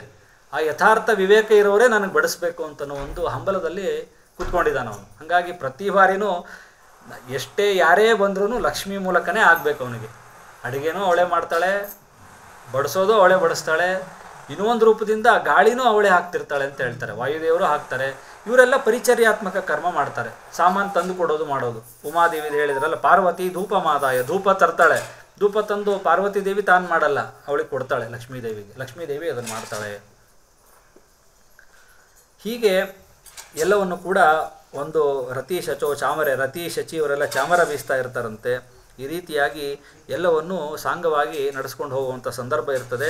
ಸ್ವಾಮಿ ಪುಷ್ಕರಣಿ ತೀರೆ ದಕ್ಷಿಣೆ ಪಕ್ಷಿವಾಹನ, ಆ ಸ್ವಾಮಿ ಪುಷ್ಕರಣಿ ತೀರದಲ್ಲಿ ಲಲಾಟ ಇತ್ಯಾದಿ ಊರ್ಧ್ವ ಪುಂಡ್ರ ಎಲ್ಲವನ್ನು ಕೂಡ ಧಾರಣೆ ಮಾಡ್ತಾ ಶ್ರೀನಿವಾಸ ತಾನು ಅಲಂಕೃತನಾಗ್ತಾನಂತೆ. ಅಲಂಕೃತನಾದ ಮೇಲೆ ಇದಾದ ಮೇಲೆ ಇನ್ನು ಎಲ್ಲರನ್ನು ಯಾರನ್ನ ನಿಯೋಜನೆ ಮಾಡಿರ್ತಾನಲ್ಲ ಅಡಿಗೆಗೆ ಇವರಿಗೆ ಇದಿದ್ದನ್ನು ಇವ್ರು ಮಾಡಬೇಕು ಅಂತೆಲ್ಲ ನಿಯೋಜಿಸಿರ್ತಾನೆ. ಆ ನಿಯೋಜನೆ ಆದಮೇಲೆ ಮುಂದೆ ಏನೇನಾಗಬೇಕು, ಅಗ್ನಿರ್ವಾಚ, ಅಗ್ನಿ ಹೇಳ್ತಾನಂತೆ ಪಾಕಾರ್ಥಂ ಭಾಜನಂ ಕೃಷ್ಣ ನಾಸ್ತೆ ಕಮಪಿ ಮೇಹರೆ ಅಂತ ಹೇಳ್ತಾನಂತೆ. ಅಲ್ಲ ನೀನು ಅಡುಗೆ ಮಾಡು ಅಂತ ಹೇಳಿ ಎಲ್ಲ ನಿಯೋಜನೆ ಮಾಡಿಯಾ, ಪಾತ್ರೆಗಳೆಲ್ಲಿಂದ ತರಲಿ ಮಾರಾಯ, ನಮ್ಗೆ ಇಷ್ಟು ಜನ ನೀನು ಜಗತ್ತನ್ನೆಲ್ಲ ಕರೆದುಬಿಟ್ಟು ಊಟಕ್ಕೆ ಹಾಕು ಅಂತಂದರೆ ಅಷ್ಟು ದೊಡ್ಡ ದೊಡ್ಡ ಪಾತ್ರೆಗಳೆಲ್ಲಿಂದ ನಿರ್ಮಾಣ ಮಾಡೋಣ, ಕಷ್ಟ ಆಗಿದೆ ಅಂತ ಅಗ್ನಿ ಬಂದು ಪಾಪ ಅವನು ವಿವಾಹ ಮಾಡ್ಕೊಳ್ಳಿಕ್ಕೆ ಅಂತೇಳಿ ರೆಡಿ ಆಗಿದ್ದಾನೆ ಶ್ರೀನಿವಾಸ, ಇನ್ನು ಅಡುಗೆ ಹೆಂಗೆ ಮಾಡಲಿ ಅಂತ ಇವನು ಕೇಳ್ತಾ ಇದ್ದಾನೆ. ಉಪಾಯಂ ಶೃಣು ಸಪ್ತಾಸ್ಯ ಪಾಕಾರ್ಥಂ ಭಾಜನಾನಿಮೆ ಅನ್ನಂ ಸ್ವಾಮಿ ಸರೋ ಮಧ್ಯೆ. ಅನ್ನ ಸ್ವಾಮಿ ಪುಷ್ಕರಣಿ ಒಳಗೆ ಮಾಡಿಬಿಡಪ್ಪ. ಸೂಪಂ ಪಾಪ ವಿನಾಶಿನೇ, ಪಾಪ ವಿನಾಶಿನಿ ಒಳಗಡೆ ಸೂಪ ಅಂದರೆ ಸಾರು, ಸಾರನ್ನ ಸ್ವಾಮಿ ಪುಷ್ಕರಣಿ ಒಳಗೆ ಮಾಡಿ ಪಾಪ ವಿನಾಶಿನಿ ತೀರ್ಥದಲ್ಲಿ ಮಾಡು. ವಿಯತ್ ಗಂಗೆ, ಆಕಾಶ ಗಂಗಾದಲ್ಲಿ ಒಂದೇ ಪರಮಾನ್ನವನ್ನು ಮಾಡು. ಗುಡಾನ್ವಿತಂ, ಬೆಲ್ಲದಿಂದ ಸೇರಿರುವಂತಹ ಪರಮಾನ್ನವನ್ನು ಆಕಾಶಗಂಗಾದಲ್ಲಿ ಮಾಡು. ದೇವತೀರ್ಥೆ ಶಾಕಮಗ್ನೆ, ದೇವತೀರ್ಥದಲ್ಲಿ ಸೊಪ್ಪಿಗೆ ಸಂಬಂಧಪಟ್ಟಂಥದ್ದು ಏನಿದೆ ಅದನ್ನು ಮಾಡು. ತುಂಬುರು ತೀರ್ಥೆ ಘೃತಂ ತತ, ತುಂಬುರು ತೀರ್ಥದಲ್ಲಿ ಘೃತವನ್ನು ಕರಗಿಸಿ ಅಲ್ಲಿ ತುಪ್ಪವನ್ನು ನೀನು ಇದನ್ನು ಮಾಡು. ಕುಮಾರಧಾರಿ ತೀರ್ಥೆ, ಕುಮಾರಧಾರದಲ್ಲಿ ಭಕ್ಷ್ಯಗಳನ್ನೆಲ್ಲ ಅಲ್ಲಿ ನಿರ್ಮಾಣ ಮಾಡಿದೆ. ಪಾಂಡು ತೀರ್ಥೆ ಚ ಕರ್ತವ್ಯ ತಿಂತ್ರಿಣಿ ರಸಂ ಉತ್ತಮಂ, ತಿಂತ್ರಿಣಿ ಅಂದರೆ ಹುಣಸೆ, ಹುಣಸೆ ಗೊಜ್ಜಿಂದು, ಹುಣಸೆಗೆ ಸಂಬಂಧಪಟ್ಟಂತಹದ್ದನ್ನು ಅಲ್ಲಿ ಪಾಂಡು ತೀರ್ಥದಲ್ಲಿ ಮಾಡು. ವ್ಯಂಜನಾನ್ ಅನ್ಯ ತೀರ್ಥೇಶು ಕಂದಮೂಲ ಫಲೈರಪಿ, ಇನ್ನು ಉಳಿದಿದ್ದೆಲ್ಲ ತೀರ್ಥಗಳೇನೇನವ ಆ ಎಲ್ಲ ತೀರ್ಥಗಳಿಗೂ ಡಿವೈಡ್ ಮಾಡಿಬಿಟ್ಟಿದ್ದ. ಇದನ್ನೆಲ್ಲ ಮಾಡಪ್ಪ ಅಂಥೇಳಿ ಇದನ್ನೆಲ್ಲ ಕೇಳಿ ಹೊರಡ್ತಾನಂತೆ. ಅಗ್ನಿರ್ವಾಚ ಇದನ್ನೆಲ್ಲ ಹೇಳಿ ಅವನು ಬೇರೆ ಬೇರೆ ರೀತಿಯಾದಂತಹ ದಧ್ಯೋದನ, ತಿಲಾನ್ನ, ಪರಮಾನ್ನ, ಬೇರೆ ಬೇರೆ ಪದಾರ್ಥಗಳನ್ನು ಸಾಕಷ್ಟು ಮಾಡ್ತಾನೆ ಅಂತ ಆ ಪದಾರ್ಥಗಳದ್ದು ಹೇಳ್ತಾರೆ. ಹೀಗೆ ಪಾಂಡುತೀರ್ಥಂ ಸಮಾರಾಭ್ಯ ಶ್ರೀಶೈಲಾವಧಿ ಭೂಸುರಾಹ, ಎಲ್ಲಿ ತನಕ ಇದ್ರು ಅಂತಂದರೆ ಪಾಂಡುತೀರ್ಥ ಅಂತಂದು ಅನ್ನೋದರಿಂದ ಪ್ರಾರಂಭ ಮಾಡಿಕೊಂಡು ಶ್ರೀಶೈಲದ ತನಕ ಊಟಕ್ಕೆ ಕೂತಿದ್ರಂತೆ. ಅಷ್ಟರ ತನಕ ಅಷ್ಟು ಜನ ಊಟ ಸಾಧ್ಯನೇ ಇಲ್ಲ ಊಹೆ ಮಾಡ್ಕೊಳ್ಳಿಕ್ಕೆ. ಅಂತ ಒಂದು ದೊಡ್ಡದಾದಂತಹ ಪ್ರಮಾಣದಲ್ಲಿ ಭೋಜನ. ಇವನು ಮೊದಲು ನನಗೆ ಯಾರು ಬಂಧುಗಳೇ ಇಲ್ಲ, ನಾ ಇಬ್ಬರೇ ಇದ್ದೀವಿ ಅಂತೇಳಿ ಹೇಳಿದವನು ಈಗ ಇಷ್ಟು ಬ್ರಹ್ಮಾಂಡಕ್ಕೆ ಊಟ ಹಾಕ್ಸ್ತಾ ಇದ್ದಾನೆ. ಇದು ಶ್ರೀನಿವಾಸನ, ಅದಕ್ಕೆ ನಭೂತೋ ನಭವಿಷ್ಯತಿ ಅಂತ ಹೇಳ್ತಾರಲ್ಲ, ಅವನಿಗೇನೆ ಅದು ಮತ್ತೆ ಹಿಂದೆ ನಡೆಯಲ್ಲ ಮುಂದೆ ನಡೆಯಲ್ಲ ಅಂತಂದರೆ ಮತ್ತೆ ಮುಂದಿನ ಕಲಿಗಾಲದಾಗೆ ನೋಡ್ಬೇಕು ಇವನ್ನೆಲ್ಲ. ಭಗವಾನ್ ವಾಚ, ಹಾಗಾಗಿ ಅನರ್ಪಿತಾನ್ನಂ ಬಹುಪುತ್ರ ನೈವದೇಯಂ ದ್ವಿಜಾತ್ಮನ. ನೋಡ್ರಿ ಈ ಮಾತುಗಳನ್ನು ಹೇಳ್ತಾನೆ. ಪ್ರತಿಯೊಂದು ಹೇಳ್ಬೇಕಾದ್ರೂ ದೇವರಿಗೆ ನೈವೇದ್ಯ ಮಾಡದೇ ಇರುವಂತಹ ಅನ್ನವನ್ನು ಎಲ್ಲೂ ಕೂಡ ಹಾಕಬೇಡ್ರಿ ಅಂತ ಹೇಳ್ತಾನಂತೆ. ಅಷ್ಟು ಜವಾಬ್ದಾರಿ ತೊಗೊತಾನೆ. ಇಷ್ಟು ಜನ ಇದ್ದಾಗ ಸಾಮಾನ್ಯವಾಗಿ ಇಲ್ಲಿ ಮಠದೊಳಗೆ ಪಾಪ ಸಾಕಷ್ಟು ಜವಾಬ್ದಾರಿ ತೊಗೊಂಡಿರ್ತಾರೆ. ಆದರೆ ಅಲ್ಲಲ್ಲೇ ಜನ ಜಾಸ್ತಿ ಆದ್ರಂದ್ರೆ ಅಲ್ಲೇ ಅಡುಗೆ ಮಾಡ್ತಾರೆ, ಅಲ್ಲೇ ಹಾಕ್ತಿರ್ತಾರೆ. ಎಲ್ಲನೂ ಎಲ್ಲಿ ನೈವೇದ್ಯ ಮಾಡ್ಲಿಕ್ಕೆ ಆಗ್ತಿರ್ತದೆ, ಅಲ್ಲಿ ಪ್ರಸಂಗಗಳೇ ಹಂಗಿರ್ತವೆ. ಆದರೆ ಒಂದು 10,000 ಜನ 5,000 ಜನ ಬಂದ್ರೇ ಇಷ್ಟು ಕಷ್ಟ ಹೆಂಗಪ್ಪ ಮ್ಯಾನೇಜ್ ಮಾಡೋದು ಅಂತ. ಬ್ರಹ್ಮಾಂಡಕ್ಕೆ ಊಟಕ್ಕೆ ಹಾಕಬೇಕಾದ್ರೂ ಒಬ್ರಿಗೂ ಕೂಡ ನೈವೇದ್ಯ ಇಲ್ಲಾರ್ದಂಗೆ ಊಟಕ್ಕೆ ಹಾಕಲಿಲ್ಲ ಅಂತ ಅನ್ನೋದನ್ನು ಕೋಟ್ ಮಾಡ್ತದೆ ಪುರಾಣ. ಹೀಗೆ ತಾನೆಲ್ಲ ತನ್ನ ಕುಲದೇವರನ್ನ ಎಲ್ಲರನ್ನು ಕೂಡ ಸ್ಮರಣೆ ಮಾಡ್ತಾ ಶ್ರೀನಿವಾಸ ಅಷ್ಟವರ್ಗಂ ಸ್ವಯಂ ಕೃತ್ವ ಕೃತ ಕೌತುಕ ಮಂಗಲ ಪದ್ಮಾವತಿಂ ಸ್ನಾಪಯಿತ್ವ ಗಂಧಲೇಪನ ಭೂಪೀರ್ಥ. ಈ ಕಡೆ ಸೈಡು ಆ ಪದ್ಮಾವತಿಯನ್ನು ಕೂಡ ಅಲಂಕಾರ ಮಾಡ್ತಾರಂತೆ. ಪದ್ಮಾವತಿಯು ಕೂಡ ತಾನೂ ಕೂಡ ಎಲ್ಲ ಒಂದು ವಿವಾಹಕ್ಕೆ ಸಂಬಂಧಪಟ್ಟಂತಹ ಪುರೋಹಿತೇನ ಶಕ್ರೇಣ, ಆ ಶಕ್ರದಿಂದ ಬೃಹಸ್ಪತ್ಯಾಚಾರ್ಯರು ಪುರೋಹಿತರು ಇಂದ್ರನ ಸಹಿತನಾಗಿ ತೋಂಡಮಾನ ಹೊರಟು ಬರ್ತಾನಂತೆ. ಮುಂದೆ ಪದ್ಮಾವತಿಂ ಸ್ವಪುತ್ರಿಂಚ ನಿದಾಯ ಪುರತೋ ನೃಪ ಪುರೋಹಿತಂ ಪುರಸ್ಕೃತ್ಯ. ಆಕಾಶ ರಾಜ ಈ ಮಾತುಗಳನ್ನು ಹೇಳ್ತಾನಂತೆ. ಧನ್ಯೋಹಂ ಕೃತಕೃತ್ಯೋಹಂ ಸ್ವರ್ಗಮಾರ್ಗಂ ಸಮಾಸ್ಥಿತಃ ಏವಂ ವದಂತಂ ತತ್ಕಾಲೇ ಶ್ರೀನಿವಾಸ ಸತಾಂಗತಿ. ಆಕಾಶ ರಾಜ ತನ್ನ ಅಳಿಯನ ಕುರಿತಾಗಿ ಹೇಳಬೇಕಾದ್ರೆ ಮಾತು ಬಿಚ್ಚಿ ಮಾತಾಡ್ತಾನೆ. ಧನ್ಯೋಹಂ ಕೃತಕೃತ್ಯೋಹಂ, ನಾನು ಧನ್ಯ ಕೃತಕೃತ್ಯನಾಗಿದ್ದೇನೆ. ಸಾಕ್ಷಾತ್ ಪರಮಾತ್ಮನಿಗೇನೆ ಮಗಳನ್ನು ಕೊಡುವಂಥ ಭಾಗ್ಯ ಯಾರಿಗೆ ಸಿಗ್ತದೆ? ಯಾರಿಗೂ ಸಿಗುವಂಥದ್ದೇ ಇಲ್ಲ, ಅಂಥ ದುರ್ಲಭವಾದಂಥದ್ದು ಹಂಗೆ ಸಿಕ್ಕಿದೆ ನನಗೆ ಅಂತನ್ನುವಂಥದ್ದನ್ನು ಪದ್ಮಾವತಿ ವಿಶಾಲಾಕ್ಷಿ ಲಜ್ಜೆಯ ಪರಿಮೋಹಿತ ತಾಂ ದದರ್ಶ ಜಗದ್ಯೋನಿಹಿ ಕಮಲಾಕ್ಷಿ ಮಹಿಪತೆ. ಆ ನಿರೀಕ್ಷಣ ಅಂತನ್ನುವಂಥದ್ದನ್ನು ಮಾಡ್ತಾ ಇರುತ್ತೆ. ಕನ್ಯಾ ನಿರೀಕ್ಷಣ ಅಂತ ಮೊದಲನೇ ಬಾರಿ ಅಲ್ಲಿ ತೆಗೆದು ಅಂತಃಪಟ ಅಂತ ಅನ್ನೋದನ್ನು ತೆಗೆದಾಗಲೇ ಕ್ರಮ ಇರೋದು. ಅವಾಗ ವರ ಮತ್ತು ವಧು ದರ್ಶನ ಅಂತ ಅನ್ನೋದು ಮಾಡೋದು. ಅಲ್ಲಿವರೆಗೂ ಬರೀ ಪೂರ್ವಿಕರೇ ನೋಡಿರ್ತಾರೆ. ತಂದೆ ತಾಯಿಗಳು ಒಪ್ಪಿದರೆ ವಿವಾಹ ಆದಂಗೆ ಅಷ್ಟೇ. ಇವತ್ತಿನ ಥರ ಅದು ನೋಡಿಸೋದು ಮಾಡಿಸೋದೆಲ್ಲ ಕ್ರಮನೇ ಇಲ್ಲ. ಇವತ್ತು ನಾನಾ ನಮೂನಿ ಅವ್ರು 4 ಸತೆ ಮಾತಾಡು, ಇವ್ರು 4 ಸತೆ ಮಾತಾಡು, ಎಲ್ಲ ಸೇರಿ ಕೊನೆಗೆ ಇಲ್ಲ ಅನ್ಲಿಕ್ಕೆ ಅಷ್ಟು ಡಿಸ್ಕಷನ್ ಮಾಡಿ ಇದು ಮಾಡ್ತಾರೆ. ಆದರೆ ಅವತ್ತಿನ ದಿನ ಅಷ್ಟೊಂದು ತಂದೆ ತಾಯಿಗಳ ಮೇಲೆ ಮತ್ತು ಆವಾಗಲೇ ನಾವು ಮಾತಾಡ್ದಂಗೆ ಆ ವ್ಯಾಲ್ಯೂ ಸಿಸ್ಟಮ್ ಅಂತ ಅನ್ನೋದು ಎಷ್ಟು ನಂಬಿಕೆ ತಳಹದಿ ಒಳಗಡೆ ಏನು ಚೆನ್ನಾಗಿತ್ತು ಸಮಾಜ, ಆದರೆ ಅಷ್ಟೇ ನಡ್ಕೊಂಡು ಹೋಗ್ತಾ ಇತ್ತು ಕೂಡ. ಇಲ್ಲಿ ಅವಾಗ ಅಂತಃಪಟ ಅನ್ನೋದನ್ನು ತೆಗೆದಾಗ ನೋಡಬೇಕು, ಅದು ಅಲ್ಲೂ ಬೇರೆ ಬೇರೆ ಕ್ರಮಗಳು ಬರ್ತವೆ ವಿವಾಹ ಸಂದರ್ಭದಲ್ಲಿ, ಅದನ್ನೆಲ್ಲ ಹೇಳ್ತಾರೆ. ಹೀಗೆ ದರ್ಶನ ಆಯ್ತಂತೆ, ಅದ್ರ ಮೇಲೆ ಮತ್ತೆ ಏನೇನು ಕ್ರಮಗಳು ಮಾಡಿತ್ತು ಅಂತಂದು ತುಂಬ ದೀರ್ಘವಾಗಿ ಹೇಳ್ತದೆ. ಬೃಹಸ್ಪತಿಗಳು ಹೇಳ್ತಾರೆ, ಅತ್ರಿ ಗೋತ್ರ ಸಮುದ್ಭೂತಾಂ ಸುವೀರಸ್ಯ ಪ್ರಪೌತ್ರಿಕಾಂ ಸುಧರ್ಮಣಸ್ತು ಪೌತ್ರೀ ಚ ಪುತ್ರೀಂ ಆಕಾಶ ಭೂಪತೆ.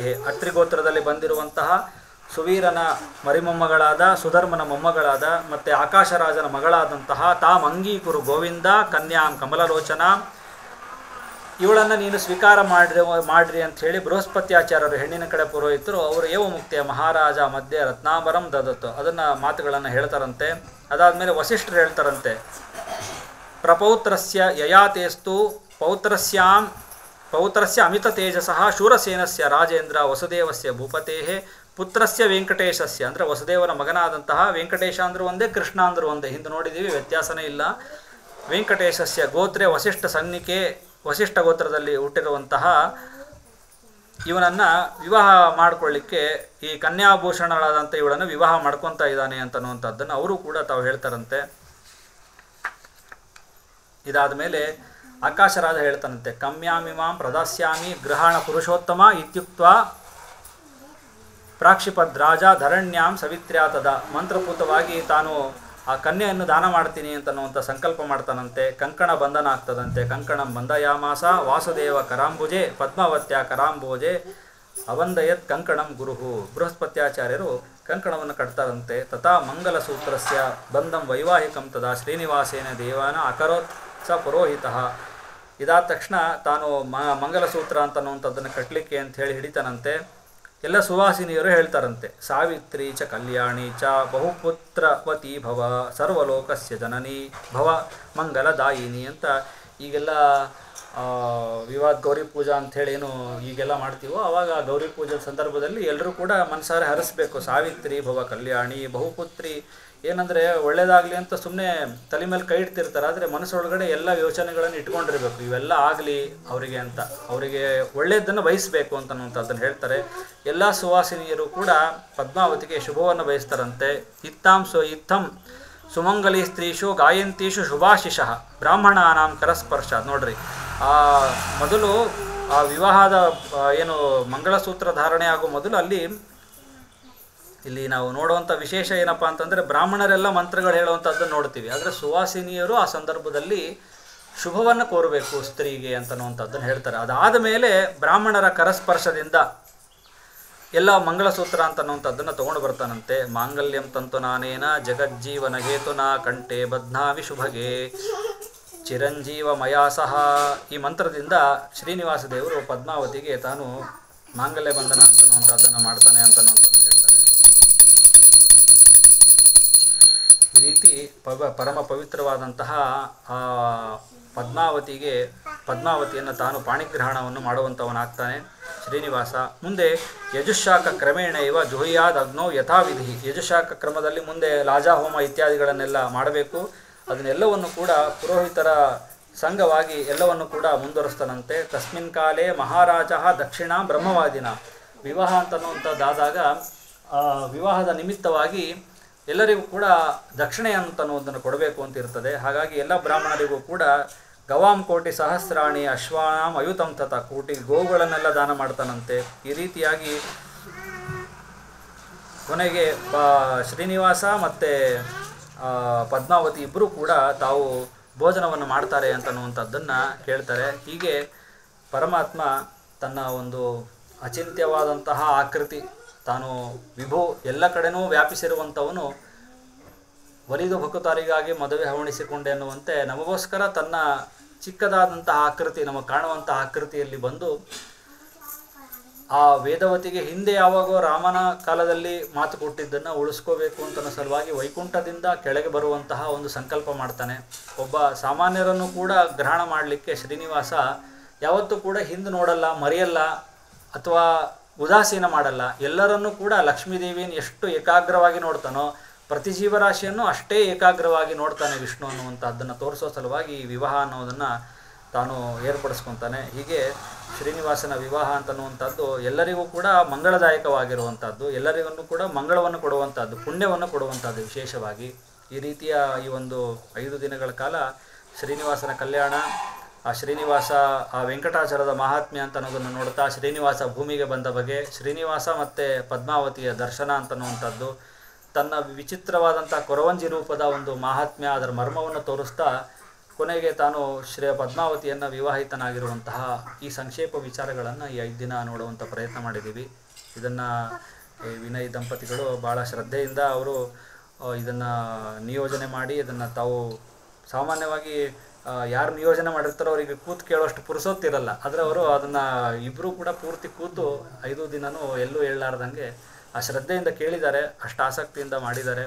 ಶ್ರೀನಿವಾಸ ದೇವರು ಈ ಹೇಳಿಸಿರೋಂತಹ ದಂಪತಿಗಳಿಗೂ ಮತ್ತು ಅವ್ರ ಕುಟುಂಬಕ್ಕೂ ಮತ್ತು ಇಲ್ಲೆಲ್ಲರೂ ಕೂಡ ಅಷ್ಟೇ ಉತ್ಸಾಹದಿಂದ ಕೇಳಿದಿರಿ. ಅದು ನಮಗೆ ಸಂತೋಷದಾಯಕವಾದಂಥದ್ದು. ಶ್ರೀನಿವಾಸನ ಯಾರೂ ಕೂಡ ಒಂದು ಸ್ವಲ್ಪನೂ ಉತ್ಸಾಹ ಕಳ್ಕೊಂಡಂಗೆ ನನಗೆ ಅನಿಸೇ ಇಲ್ಲ. ಈ 5 ದಿನವೂ ಕೂಡ ಅಷ್ಟು ಅತ್ಯುತ್ಸಾಹದಿಂದ ಎಲ್ಲರೂ ಶ್ರವಣ ಮಾಡಿದಿರಿ.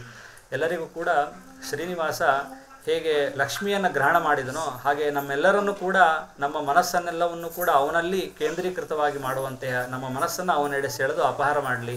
ಕೃಷ್ಣ ಅಂದರೆ ಕರ್ಷತೀತಿ ಕೃಷ್ಣ ಅಂತ, ಕರ್ಷಣ ಅಂದರೆ ಆಕರ್ಷಣ ಮಾಡ್ತಾನೆ ಅನ್ನೋದಕ್ಕೆ ಅವನನ್ನು ಕೃಷ್ಣ ಅಂತ ಹೆಸರಿನಿಂದ ಕರೀತಾರೆ.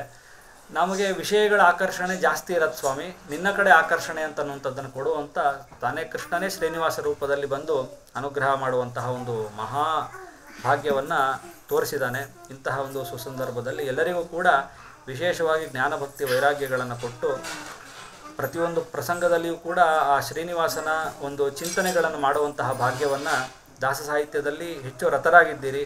ಅದನ್ನು ಪ್ರತಿ ಕ್ಷಣದಲ್ಲಿಯೂ ಅದನ್ನು ತರುವಂತಹ ಪ್ರಾಕ್ಟಿಕಲಾಗಿ ಯೋಚನೆ ಮಾಡುವಂಥ ಬಗೆ, ಪ್ರಾಯೋಗಿಕವಾಗಿ ಅದರ ವಿನಿಯೋಗವಾಗುವಂಥ ಬಗೆಯನ್ನು ಶ್ರೀನಿವಾಸ ಕೊಟ್ಟು ಅನುಗ್ರಹ ಮಾಡಲಿ ಅಂತ ಕೇಳ್ಕೊತ ಕೃಷ್ಣ ಅರ್ಪಣಿಸ್ತೀನಿ.